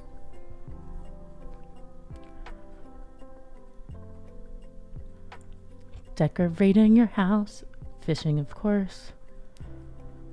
Mysteries and stuff. Look at that beautiful farm. Exclusive to the Switch, comes late this year. I would be down for this. Tiny Glade.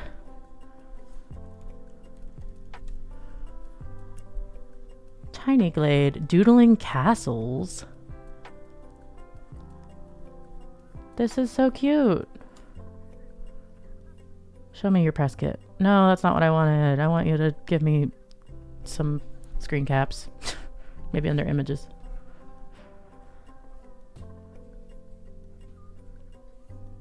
Well, it looks cute. Yeah, sometimes I want to do the building without doing any of the fighting, which some of them don't let you do.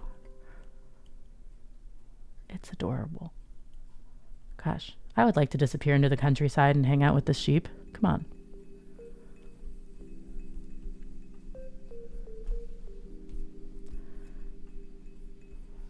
I have to open that on my other computer, that link, to share with the class.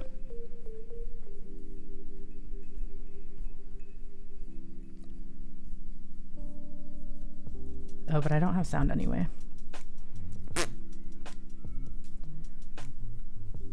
That's fine. It looks like it's captioned. Oh, I made it a bookmark. Good job, Mia. Delete. Oh, here's Fae Farm. No, it doesn't have captions. But look how cute it is.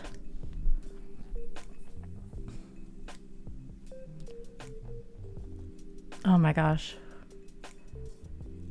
I want to decorate my home that easily, actually.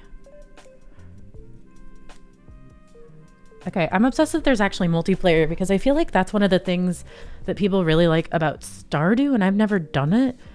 And I feel like it's not easy to get people to commit to a farm, but maybe because this game will be new, it'll be easier to convince people. I don't know. Fairy stuff. Yeah. Look at our fairy wings.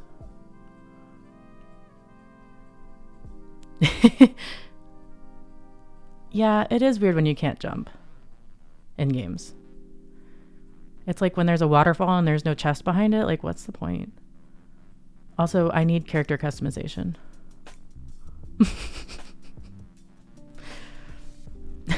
He just likes to jump. Also, that creator is very cute. I'm just gonna put that out there. Okay. I'm gonna start the Pomodoro. We're gonna do some stuff. It's winter now. Oh my god, y'all, look at the duck. Hold.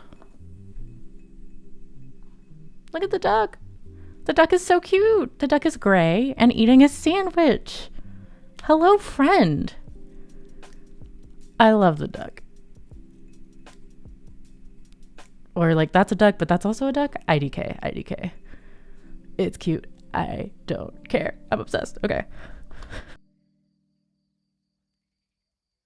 Pomo Farm was made for me specifically, you know? You know what I mean?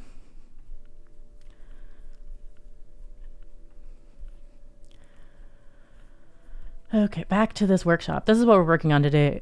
Sam, if you're still here, I'm I'm creating a workshop for a conference that I'm doing in May for my work. Yeah, get a sandwich. I ate a sandwich earlier. It was very good. But it's about contributing to Camunda with or without code. So talking about non-code contributions and also how you can like further skills that you want to work on by doing stuff in the community. So that is what we're working on today. If you're working on anything, feel free to share it in the chat and we will cheer you on. So I think I've decided I want the bullet points to all just be black and I don't like the orange ones. And also I don't know how to do them anyway. So, oh no.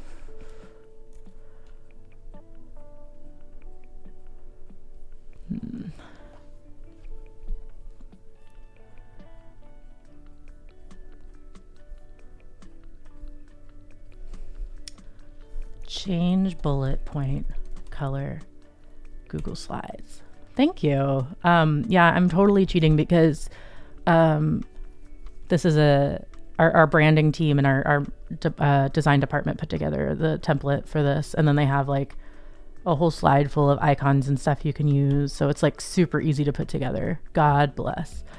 Otherwise, I'd probably be using Canva.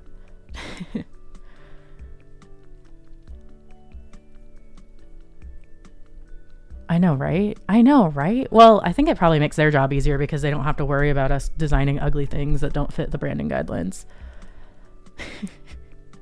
Let's see. At the top, click Format, Bullets, and Numbering. Format? No. Format?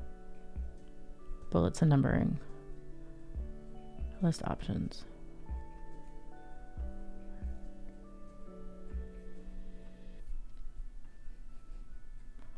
Clear formatting.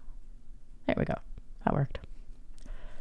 Yeah, they have, look at all the different layouts they have for slides. Like there's a ton and they all look really good. Like 100 emoji, 100 emoji, 100 emoji. Because I am not a designer. I will probably still ask them for feedback on a couple of slides that I don't think look very good. Because they are helpful with that. But at the very least, we can start with a better design than I would have started with. Thank God. And then, oh yeah, the other thing I wanted to add on this slide with my contact info was other social medias. Here we go. I'm going to put my Twitter on there, but like, I don't know, Twitter is a whole thing. Oh, have a good lurkin' chore, which is slightly different than a lurkin' work. It was so good to see you today, and so good to be on the other side of the stream, the other side of Twitch. Yeah, I'll see you next time you stream, probably. Have a good one. Oh gosh, that emote from Nova is just the best. How's your one-on-one palooza going, Coding Vibe? Thank you, Kay. I am so relieved I'm finally feeling better. Whew. It's been a time.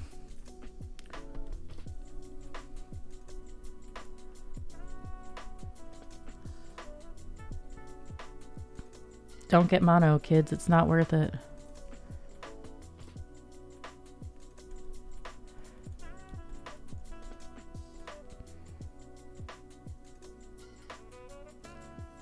Oh, Coding Vibe, were you here when I showed the new emotes that Liz did? That is a short little break.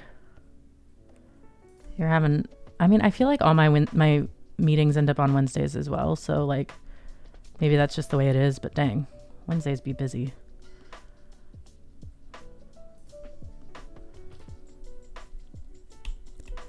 Oh, well, they're both done now. Let me show these cute little dudes. We've got Miles being the cutest cutie, which I'm obsessed with. And then we have the yay emote, which is balloons and is very cute. Welcome back, Just a Red Shirt. I'm just talking about the emotes that we're gonna add. Yeah, Twitty Such also plays Destiny. That is the extent to which I am aware of Destiny. So, Twitty Such, you need someone to raid with?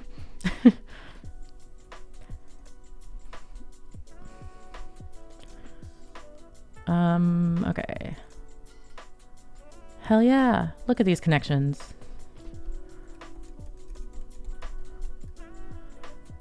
I think I'm going to cover the website one and just do these guys because I don't have, I mean, I have a website, but I don't know that it's like what I want to send these people to, you know what I mean? Touch of Malice. That's a good name. Like, that sounds way cooler than it has any right to.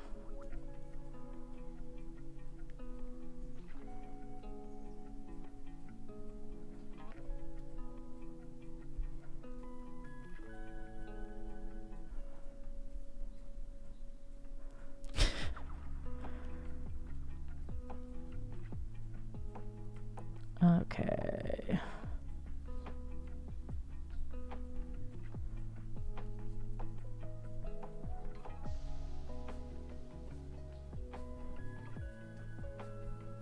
This is hard to line up.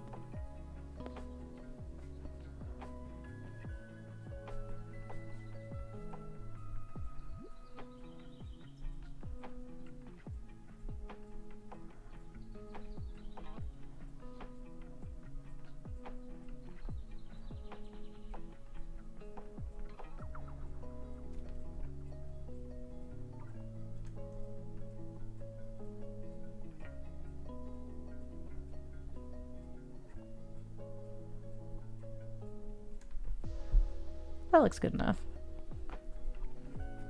Oh, I need to move these over a little. Yeah. I feel like that looks good. Welcome back, Liz. What kind of sandwich did you make?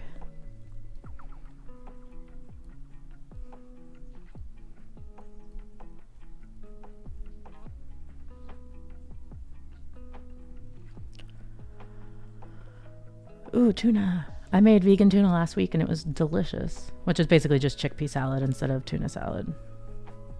But, you know.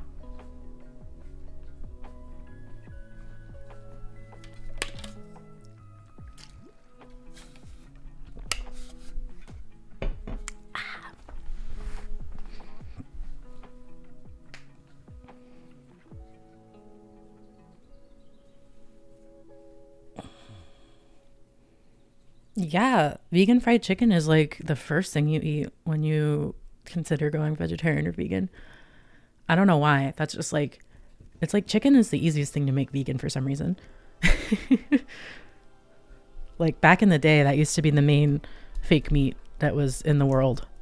So it's been wild seeing like other things.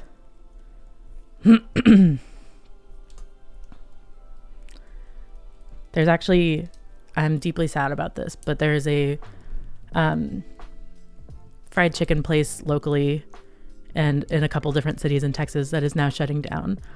And like, I'm not surprised by it because their business practices have been janky from the get-go, but I am disappointed because they are selling to, they said they're selling to a national brand who wants their infrastructure and their team. So like the buildings they've created or that they own or are renting or whatever, plus the people that work there, but they don't want the product. So they don't want the vegan food. And like, that feels a little counterintuitive to their mission to be like, yes, I built all this so that you can sell meat with it, you know? So that's a bummer. But what you gonna do? Again, they've had some, this is not the first time they've had some weirdness happen. So not super surprised to hear that they, like we ordered from a place, like a location that was near us, and then the next week I found out that that location closed. Like they just close locations all the time, open locations all the time, change the menu constantly. Like they just, not the stuff you want to do when you want to create like a consistent experience for people. And any announcement post that they'd had to make was really confusing. So like there was I think it was the first location, but I'm not completely sure, but it was one of their main locations, closed and then opened with new branding, and it wasn't entirely vegan. And people were like, is this still owned by the same people, or did you sell it? Like, what is this new chicken place that has real chicken too? And it turns out they still owned it, but they rebranded it to a different thing so that they could sell real chicken, because basically like they needed to make more money. And it was just like, I feel like there were a lot of things you could have done before you decided to like literally sell your ethics for profit because you made bad other decisions. But that's just me. Anyway, it was weird. It was super weird.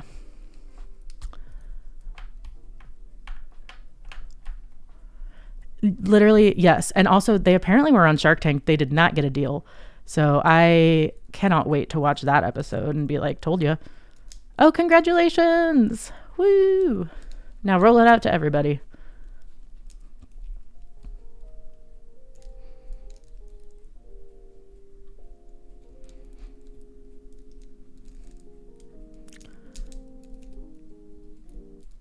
Yeah, I deeply want to watch their Shark Tank thing and see what people had to say.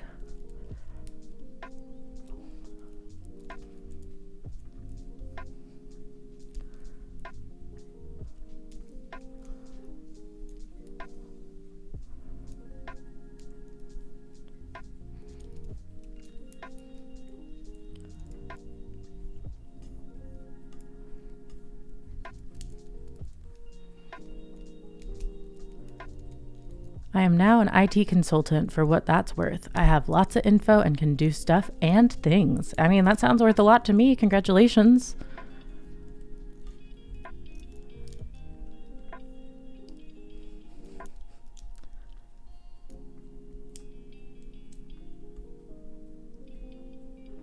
So I need a slide here. Basically, I'm trying to connect the dots between the skills clouds, word clouds that are going to be on here, and how they connect to contributions. Oh. Yeah, move to Austin and work at Retro Studios. They're working on the new Metroid game. Oh my God. Please tell me how cringy it is, because I feel like it's going to be very cringy.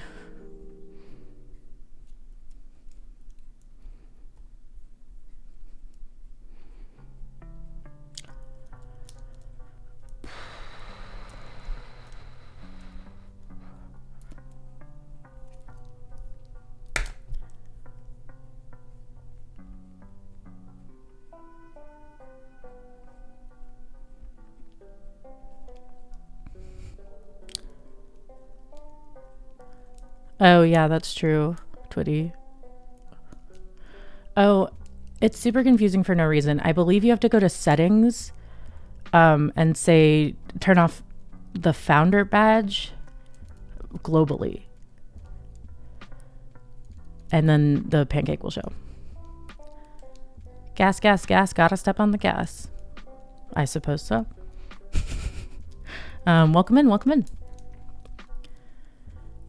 I wonder, Twitty Such, if it'd be different to be under Retro Studios, because I don't know if it'd be different if you'd be under Nintendo or if you'd be under Retro. I don't know. But contractor status in general for most like tech and game industry things, from what I understand, is it sucks. Okay, so what do I want to do here? You'd be under Retro. Okay, so it could be different. Maybe.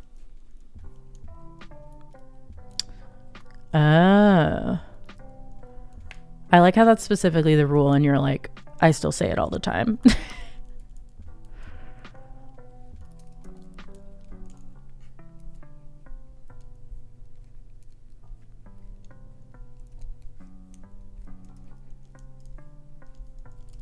That's deeply annoying.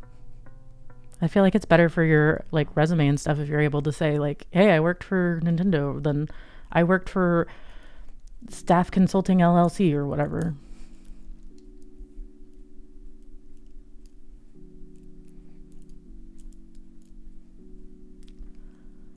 Big dummy hours. Oh no. Oh no, that's not a compliment. Not the Garfeets, man. Oh, yeah. If you haven't heard yet in the Shark Tank thing, he is like, we're going to shut down all the Chick-fil-A's in the country, which is just like, you don't know about Garfield Eats? You don't know about Garfield Eats? Hold on, I'm going to send you some required viewing.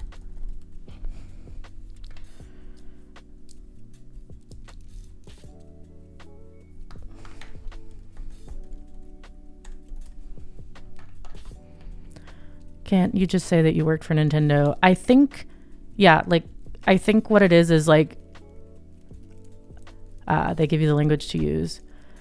It's one of those things where, like, you could probably put it on your resume and it would be fine, but if they called Nintendo up and said, hey, did so-and-so work there? They're not going to say yes, right? They're going to be like, no, we don't have record of that person. Like, so you probably have to say, like, if they were going to, if anything, they would, make sure that you clarify that. Okay, so there's a YouTuber named Strange Eons who is a Canadian human being. And I'm sad that she does not have a playlist of this. I've watched like basically all her videos, as you can see by my search history. And I really feel like this is actually the way to watch this. So let me send this to you. The way to find out about this, because she has different videos for different points of the Garfield's Eats, I guess, legacy, experiment, life cycle, because it's dead now. This is what you need to know. But it was a restaurant in Toronto themed after Garfield, you know, the character that is so loved that it makes sense to theme a restaurant out of it. Yeah, look at, oh, there's just so many things. So since she lives in Toronto, she actually has been before. They also switched over to doing frozen food. So she tried that. It's insanely expensive and not very good. They had Garfuccinos. I don't know. Just a mess. Just not a very well themed thing. And the guy who ran it is weird. Just very weird. A Freddy themed restaurant. I feel like that would go well with the younger generation these days, but who knows? Look at this guy. This is Nathan Maserati. Maserati? Masri. Sorry, not Maserati. And he's just a character. He so clearly is trying to make his own brand be the thing, like his brand as a human being versus like Garfield actually being a thing. So he's got this Garfield orange suit. I think he did like a documentary for it. Oh yeah, there's a word that they use all the time is intergaging, because it's entertaining and engaging. This is what it looks like. Love me, feed me, don't leave me. The pizzas are shaped like Garfield. It's just not good. And also it's like the food is kind of themed, but not really. And apparently it's not very good. Coding Vibe is like, I've been summoned by Garfield Eats. Like, it just looks like any other restaurant on the inside is the thing. Like, it's not really, as a person who likes themed things, it's not very themed. I think it needed to be more heavily themed to work. And anyway, it's closed now. You can see all the lore in the Strange Eons videos. I highly recommend them. They are very intergaging, as they say. Yeah, it's just like it's a cinematic universe, truly. No, this is super important. Please, God. Please learn more about Garfield Eats.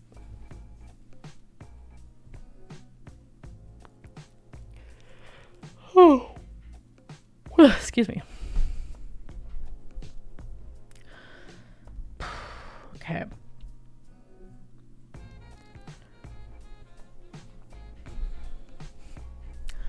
I'm still stuck on how to transition this part, which I think is why I'm so easily distractible right now. So these are going to show up as word clouds with people's answers. And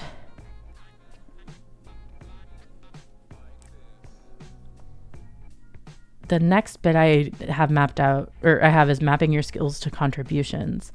But I need something in between to be like, this is the activity we are doing. Oh yeah, I forgot about the Scooby-Doo saga. Yeah, so then after Garfield Eats, the restaurant closed down and he went to do the Frozen stuff. A couple months later, he's like, now I'm doing Scooby-Doo Eats. Which again is like, no one asked for this, Nathan Mazzari. And I don't remember, it was some weird, wasn't it like hot dogs or something? It was like something that didn't feel very particularly Scooby-Doo. No, it was beef. It was like hamburgers maybe. It was like, they're all organic and good or whatever. And it's like, I don't feel like the Scooby-Doo crew is really caring about the organic grass-fed qualities of the hamburgers they were eating, but go off. Yeah, there we go. Grass-fed hot dogs and 100% Angus burgers. Why? I just have so many questions. I don't really feel like burgers and hot dogs are particular Scooby-Doo food. Nothing's called Scooby Snack. Right? If anything, that would be sandwiches. That's the only food I remember seeing in Scooby-Doo, is like a very tall, like quadruple decker sandwich. Like, what is going on, Nathan? And then didn't he also have a Scooby-Doo suit that was the Scooby-Doo colors, like the blue of the name or something? Anyway. Well, it's not great that you think the Project Pollo guy is similar to Nathan. That's bad vibes. Makes sense why he got cast on Shark Tank, though. It's very entertaining.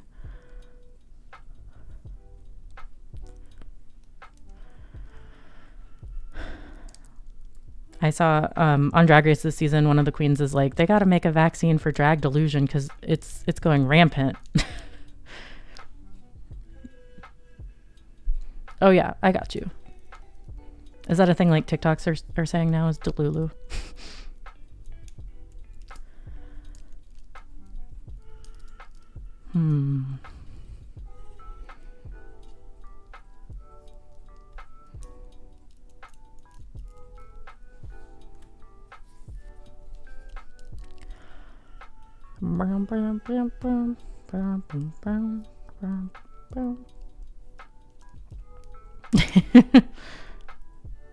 It's just in your brain.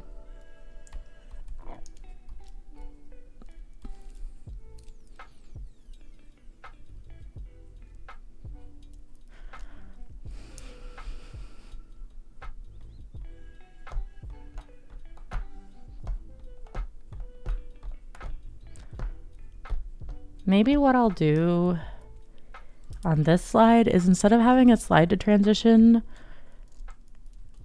we just talk through the word cloud and I give examples of how that connects to different types of contributions. And then we can show the resources slide while I let people work out this part, this mapping your skills to contributions. Oh, it's break time. That's break time. Oh, I clicked the wrong button. There we go. Break time. Look at that duck. Wait, did I forget to plant anything?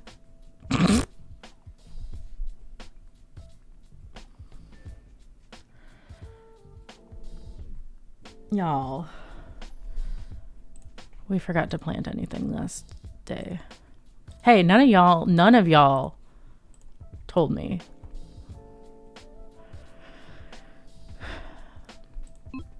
It's fine.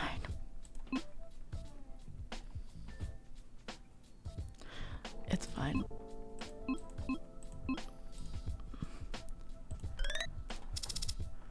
That's so sad. We just focused for no reason. We just focused for no reason. That's okay. Well, hey y'all, this is our long break. This is our long break. I think I'm gonna go grab some more water and take a little bathroom break. Do y'all want to play words on stream, or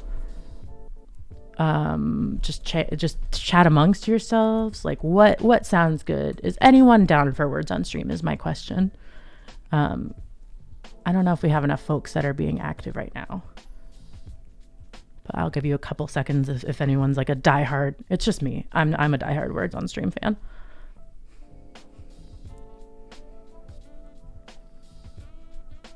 Okay, cool. I will just take a break then and be back in a little bit.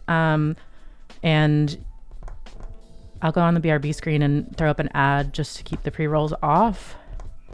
You can take a break as well or chat amongst yourselves. I'll be back. Okay. MVN exec exec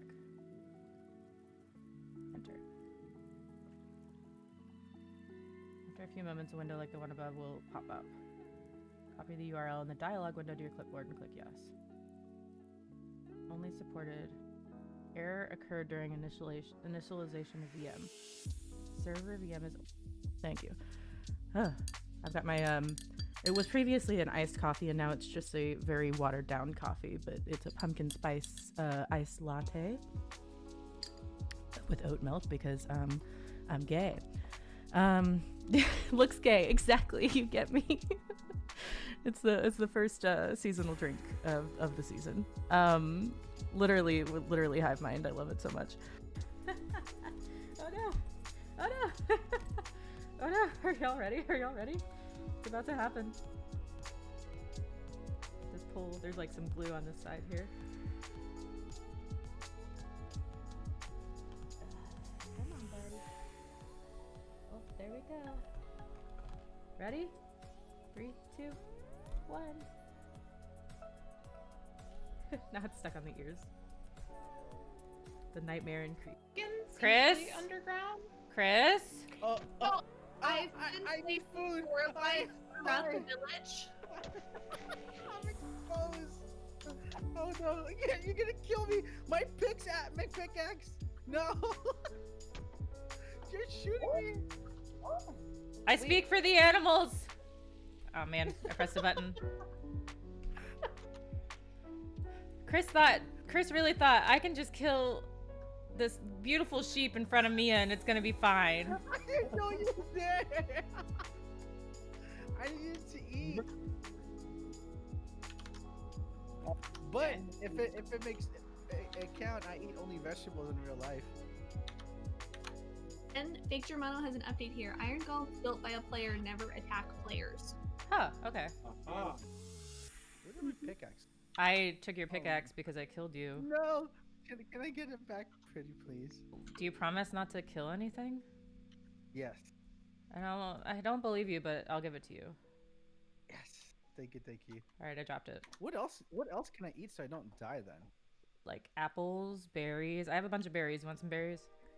Oh yes, please. There it goes. Okay, now let's see if I can split this guy up. Oh yeah. Oh my god. Okay, this is horrifying. Are y'all ready? I don't know if you're ready. Okay. MVN exec exec enter. After a few moments, a window like the one above will pop up. Copy the URL in the dialog window to your clipboard and click yes. Only supported. Error occurred during initialization of VM. Server VM is... Thank you.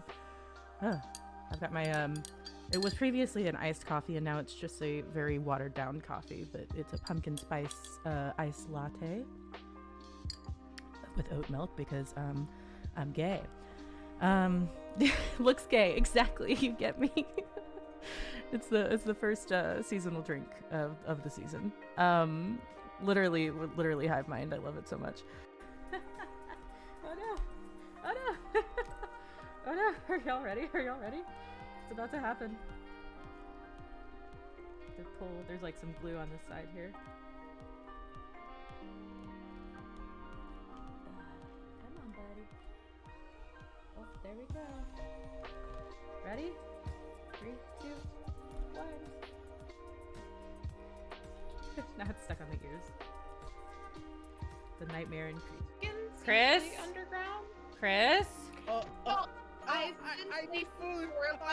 Around the village. I'm exposed. Oh no! You're gonna kill me. My pickaxe. No. You're shooting me. I speak for the animals. Oh man, I pressed the button. Chris really thought I can just kill this beautiful sheep in front of Mia and it's gonna be fine. I didn't know you were there. I needed to eat. But if it makes it count, I eat only vegetables in real life. And Fake Germano has an update here. Iron golems built by a player never attack players. Huh, okay. Where did my pickaxe? I took your pickaxe because I killed you. No! Can I get it back, pretty please? Do you promise not to kill anything? Yes. I don't believe you, but I'll give it to you. Yes. Thank you. Alright, I dropped it. What else can I eat so I don't die then? Like apples, berries. I have a bunch of berries. Want some berries? Oh yes, please. There it is. Okay, now let's see if I can split this guy up. Oh yeah. Oh my god. Okay, this is horrifying. Are y'all ready? I don't know if you're ready.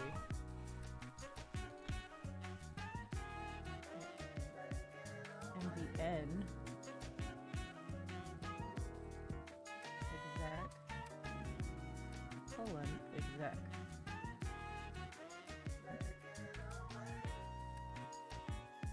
After a few moments, a window like the one above will pop up.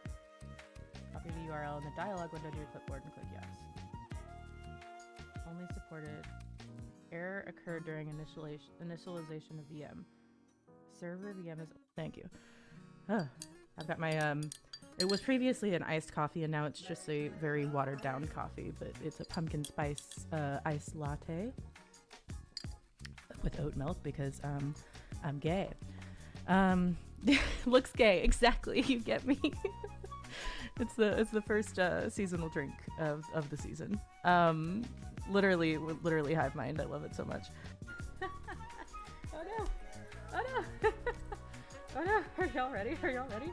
It's about to happen. It's cold. There's like some glue on this side here.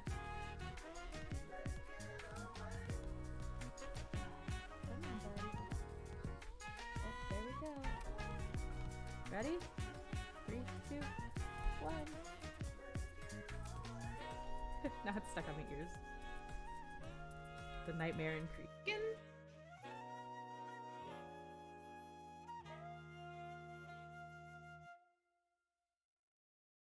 Hello, I was muted. I always forget I have to change the scene from the clip one, otherwise it will not shut up, and I will just keep talking in clip form forever. We are almost done with break time. And I think I'll do 1 or maybe 2 more Pomodoros before calling it today. Just gonna check my Slack real quick. I got my water. I went to the bathroom. I got tea. I made tea like some kind of self-care genius.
All right.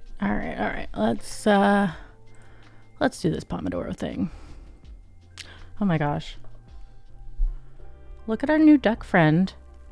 Our new duck friend has gnomes. Like, what even is that? That's incredible. I love our new duck.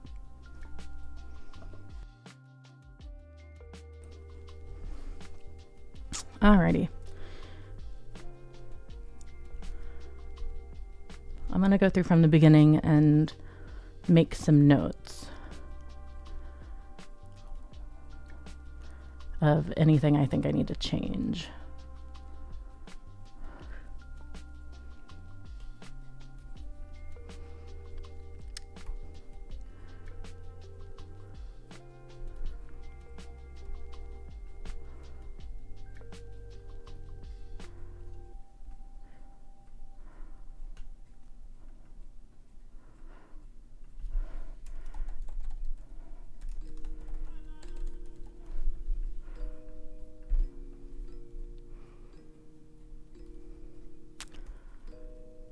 Okay. I think I'm happy with these so far. What counts as a contribution? Okay, this is a slide I'm not super happy with, so let's dive in a little bit.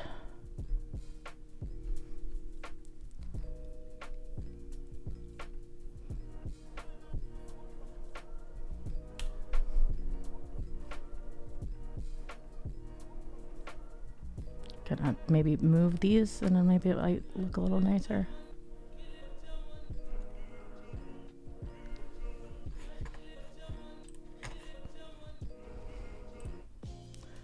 There's something about that song that I don't like. Wait, I know this one too. Why do I know these songs? This playlist is 4 hours long. Oh my gosh. I'm just gonna pick a random one and see if that works. Okay.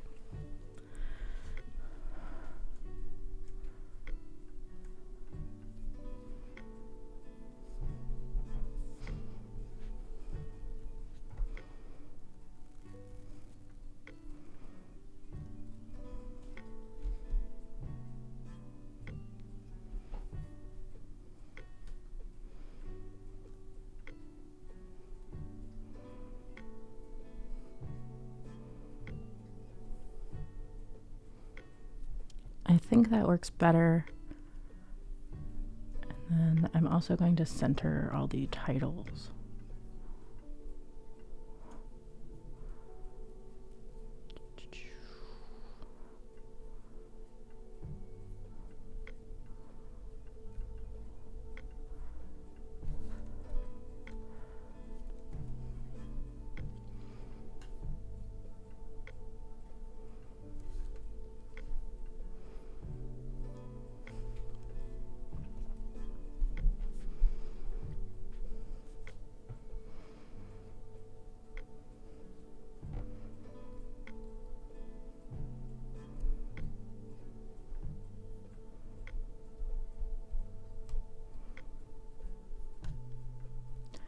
Okay, I think what's bothering me actually is that these icons are too big. So let's make them a little smaller.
I love the tedious part of just like pixel by pixel rearranging things.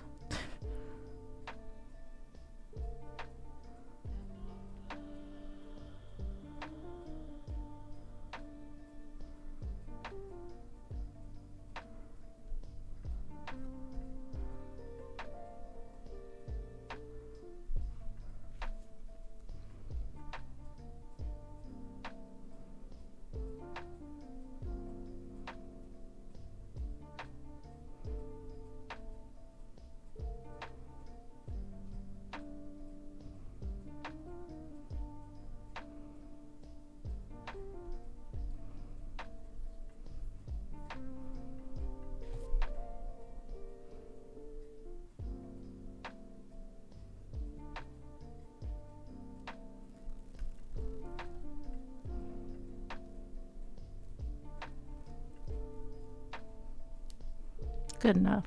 I think that's better.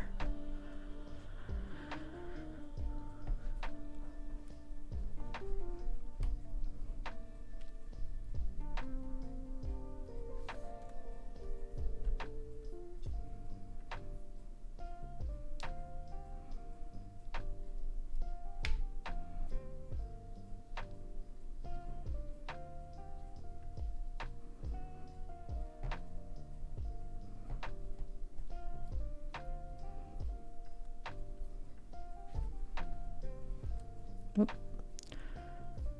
Try to make this font size consistent.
Respond to technical questions in the forums. I'll just say respond to questions and then it'll fit.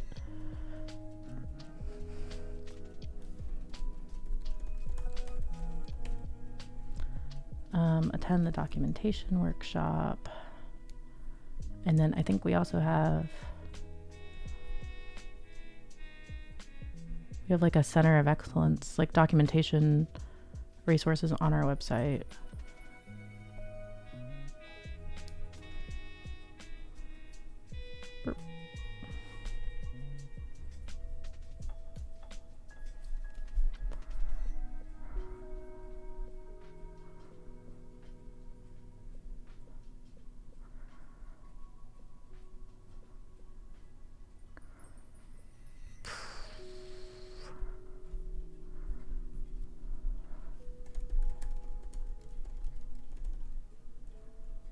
Go.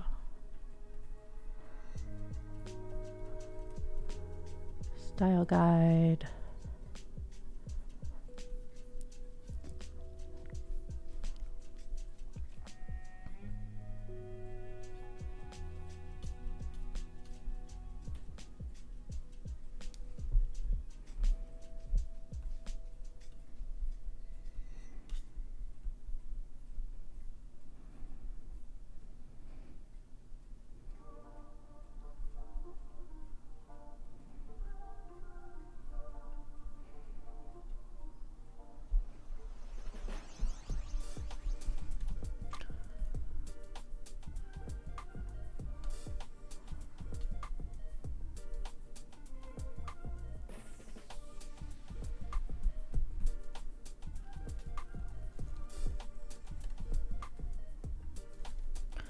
Kamunda.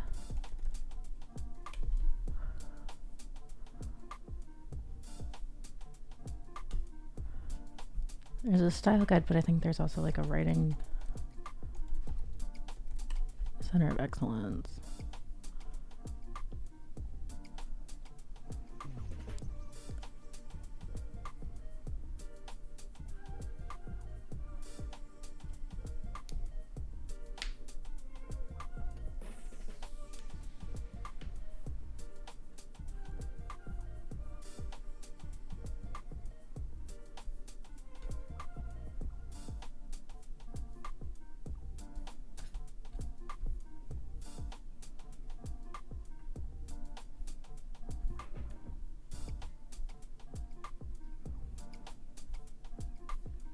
Okay, I don't know that we have like an actual good website for it or like link for it, which is totally fine.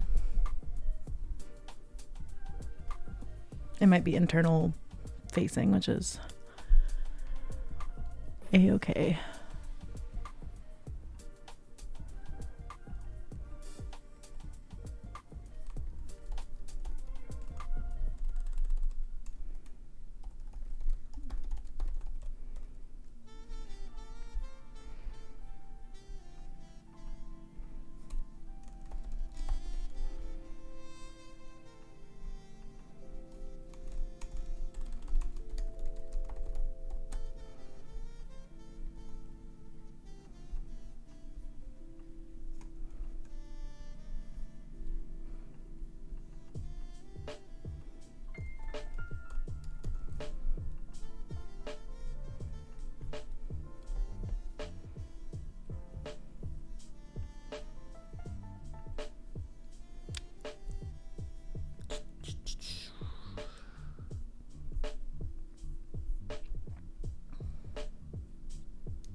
I meant to set a timer for steeping my tea and I forgot, and that's fine.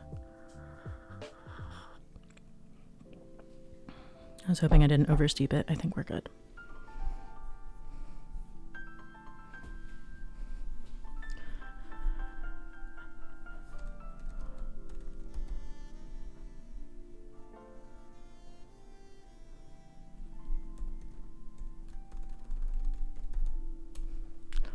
I think there's also a couple of guidelines or guides I've linked to in here.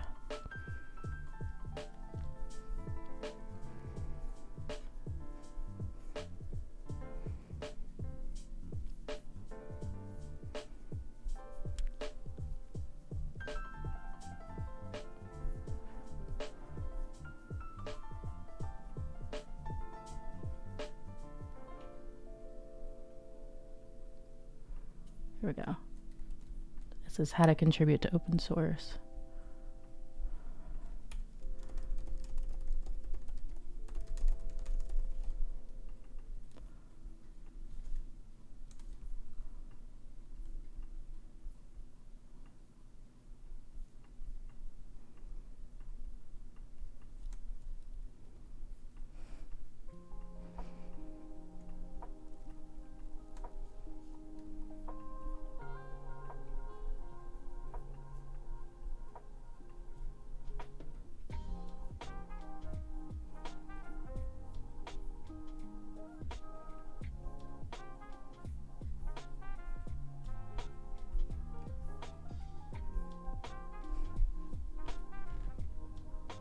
Oh, this is great. There's other types of contributions are in here. So this maybe can even go in the general category.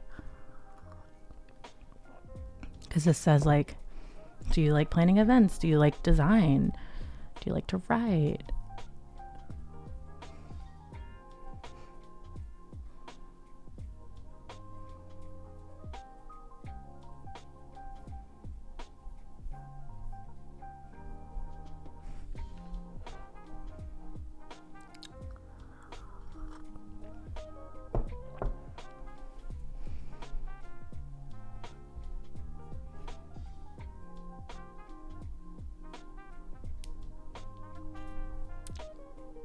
Yeah, I'm gonna move that to this top one.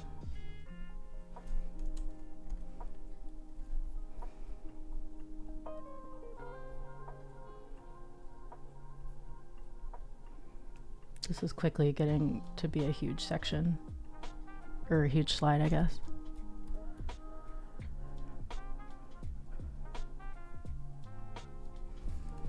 There we go.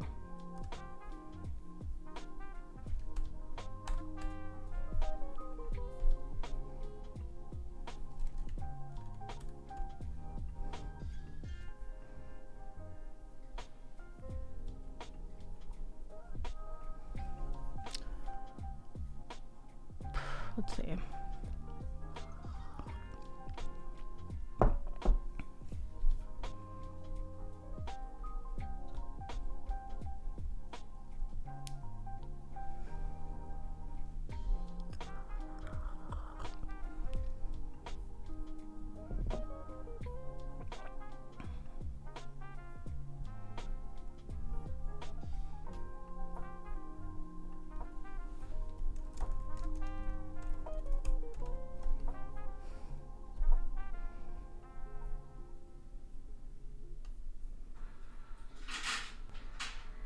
If you hear that sound, that's just my cat's auto feeder going off.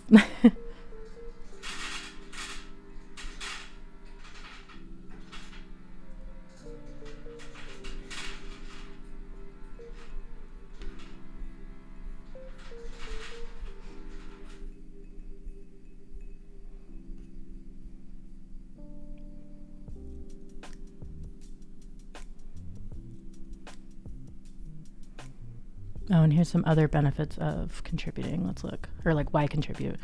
Improve software you rely on, improve existing skills, meet people who are interested in similar things, find mentors and teach others, build public artifacts that help you grow a reputation and career.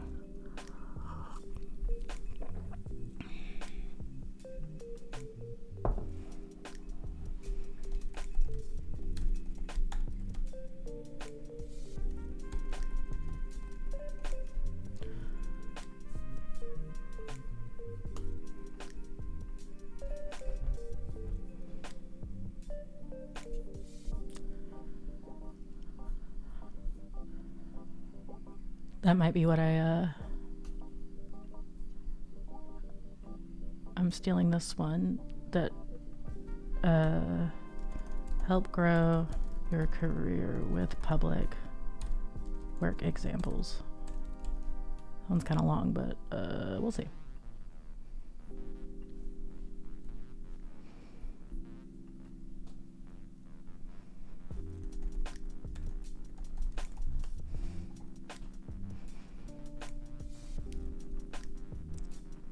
It's good to see that my slide is already very similar to this.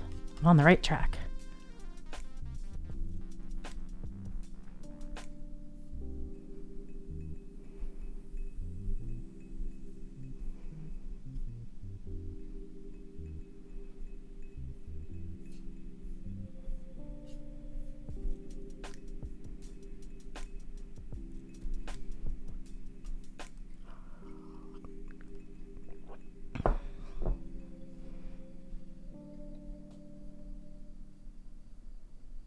It's possible that nobody will respond ever. Yeah, that I have that right now with the pull request I have open, and it is a bummer.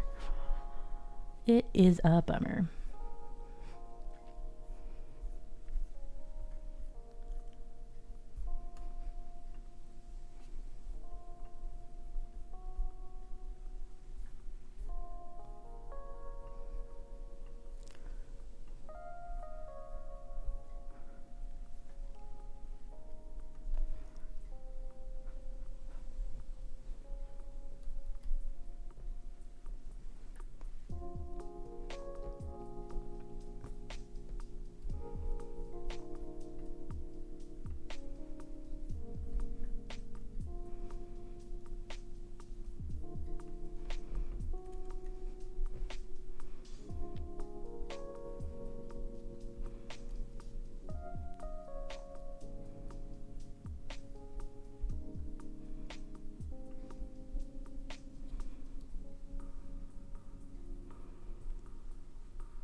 Okay, I got rid of the last example because I was thinking if someone wanted to learn a new language, they could always do it through contributing.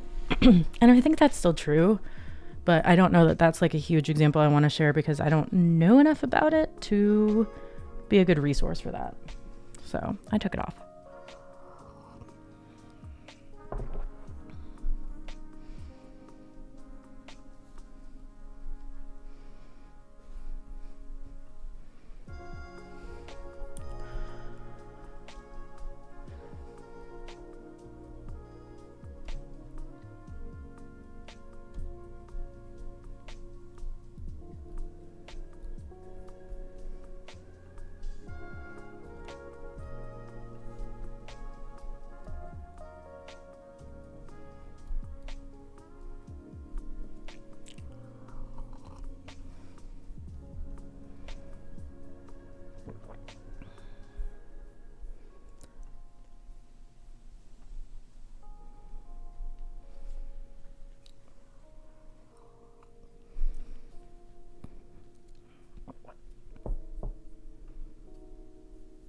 Man, I'm still not sure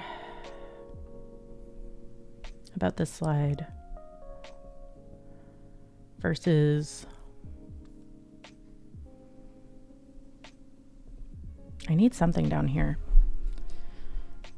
And I don't know if I want to spell out all the different ways you can contribute because there's really more than I can even list out effectively.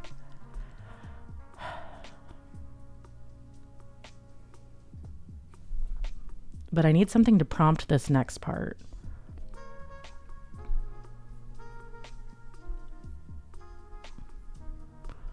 So maybe what I'll do here is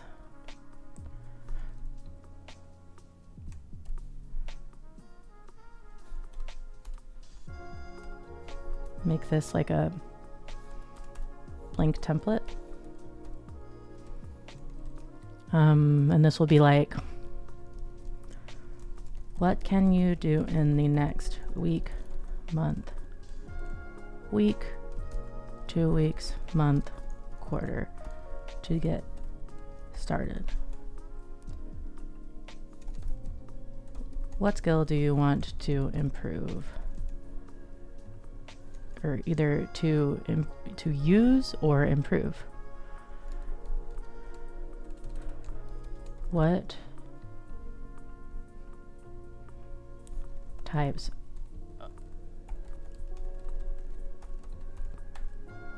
of activities align with that skill?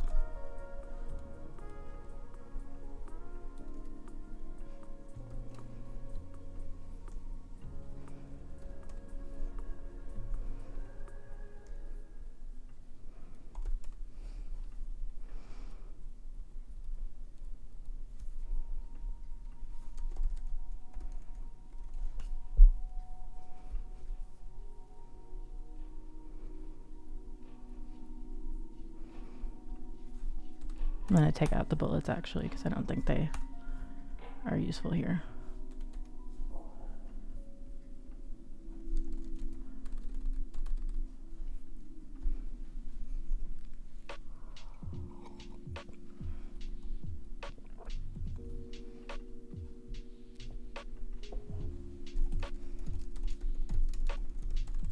Example, public speaking.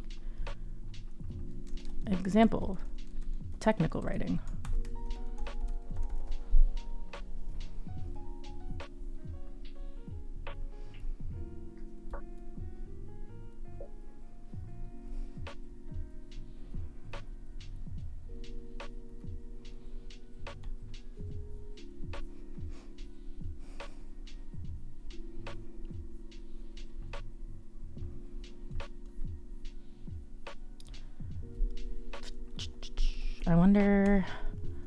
I want to put like a picture of the DevRel team, but I don't know that that's a thing we have.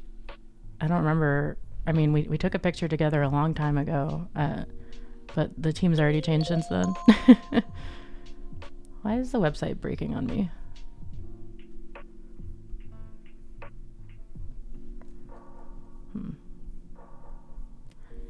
Why?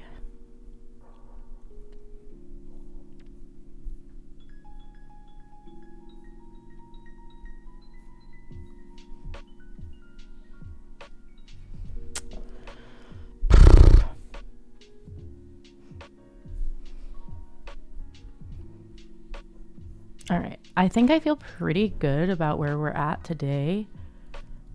I mean, I think all the main slides are done. So what I'm going to work on next time is, I mean, I might work on this between, I don't know if I'll still be working on this next week or if I'll already be done. Thank you, Just a Red Shirt. I'm pretty happy. I think the formatting is pretty good. And I think the general structure is there. I think these Slido polls are going to be really good too. Because I know for me, like when I'm at a workshop, I like to learn from the people around me. So having other people's like skills in these word clouds should be helpful. Yeah. Have you ever seen Slido? So basically like, I'll show you real quick. These will work whenever I present, but it'll pull up a poll and you just scan the QR code and it'll update live on the screen. So you can see like, have you ever contributed to Camunda before? And people will answer. Yeah, isn't it cool? It's so cool. So I think that's a really great way to get people to participate and be active, especially like, I know for me, it's a lot easier to participate in a poll than it is to like raise my hand and say something. So I'm hopeful that this will get people like, you know, in the collaboration mindset. But I think I'm pretty happy with what it's looking like so far. I think the word cloud especially is going to be cool because like, I can only think of things that I know, right? But people have so many different types of skills and background that I feel like that's going to be super, super cool. I feel like our resources section is getting pretty built out. So I'm feeling pretty good about this. So I mentioned earlier, I have a hair appointment on Friday, so I can't stream on Friday, but I'll be in. Oh, and then next Wednesday, I'm out of office because I'm at an event. So I probably will stream again next Friday. I hate to be so inconsistent, but I guess that's just the way things are right now. Got too much stuff going on. So yeah, I'll be back next Friday, maybe earlier if things align, but probably not. Thank y'all for popping by today. I know, real life calls occasionally. It's getting harder and harder. But I appreciate everyone popping by, especially for a co-working stream. I know they're not everyone's cup of tea, but I appreciate you all deeply. Let me see who is online right now that we can raid. Something kind of similar vibes. Have a good one. Bye. Okay, do y'all want to see... Do you want to see a squirrel saloon? AKA, like, what is it called? It's like a nature cam of birds and squirrels. Or do you want to see somebody like actually co-working? Or like doing stuff? If you don't say otherwise, I'm gonna send y'all to the squirrels, which I think is delightful. Okay, cool. We're going squirrels. So yeah, squirrels. Look, I'm obsessed with wildlife streams, and it's way less nerve-wracking to raid a wildlife stream because no one's usually watching super closely, like, you know, the person who's streaming. All right, we're gonna raid Catbird Kate, and I'm gonna call it for the day. Again, thank you so much. Appreciate you all coming by. We saw so many friends today. Now we get to go look at birds. Have a raid button. What does the raid button do? All right, follow me on social medias if you want. I'll be back not this Friday, not next Wednesday, but the Friday after that. I've been more active on Instagram lately. I don't know what social media is anymore. Ever since Elon Musk took over, it's just been a bad time. Have a good rest of your day, and keep it cute. Bye.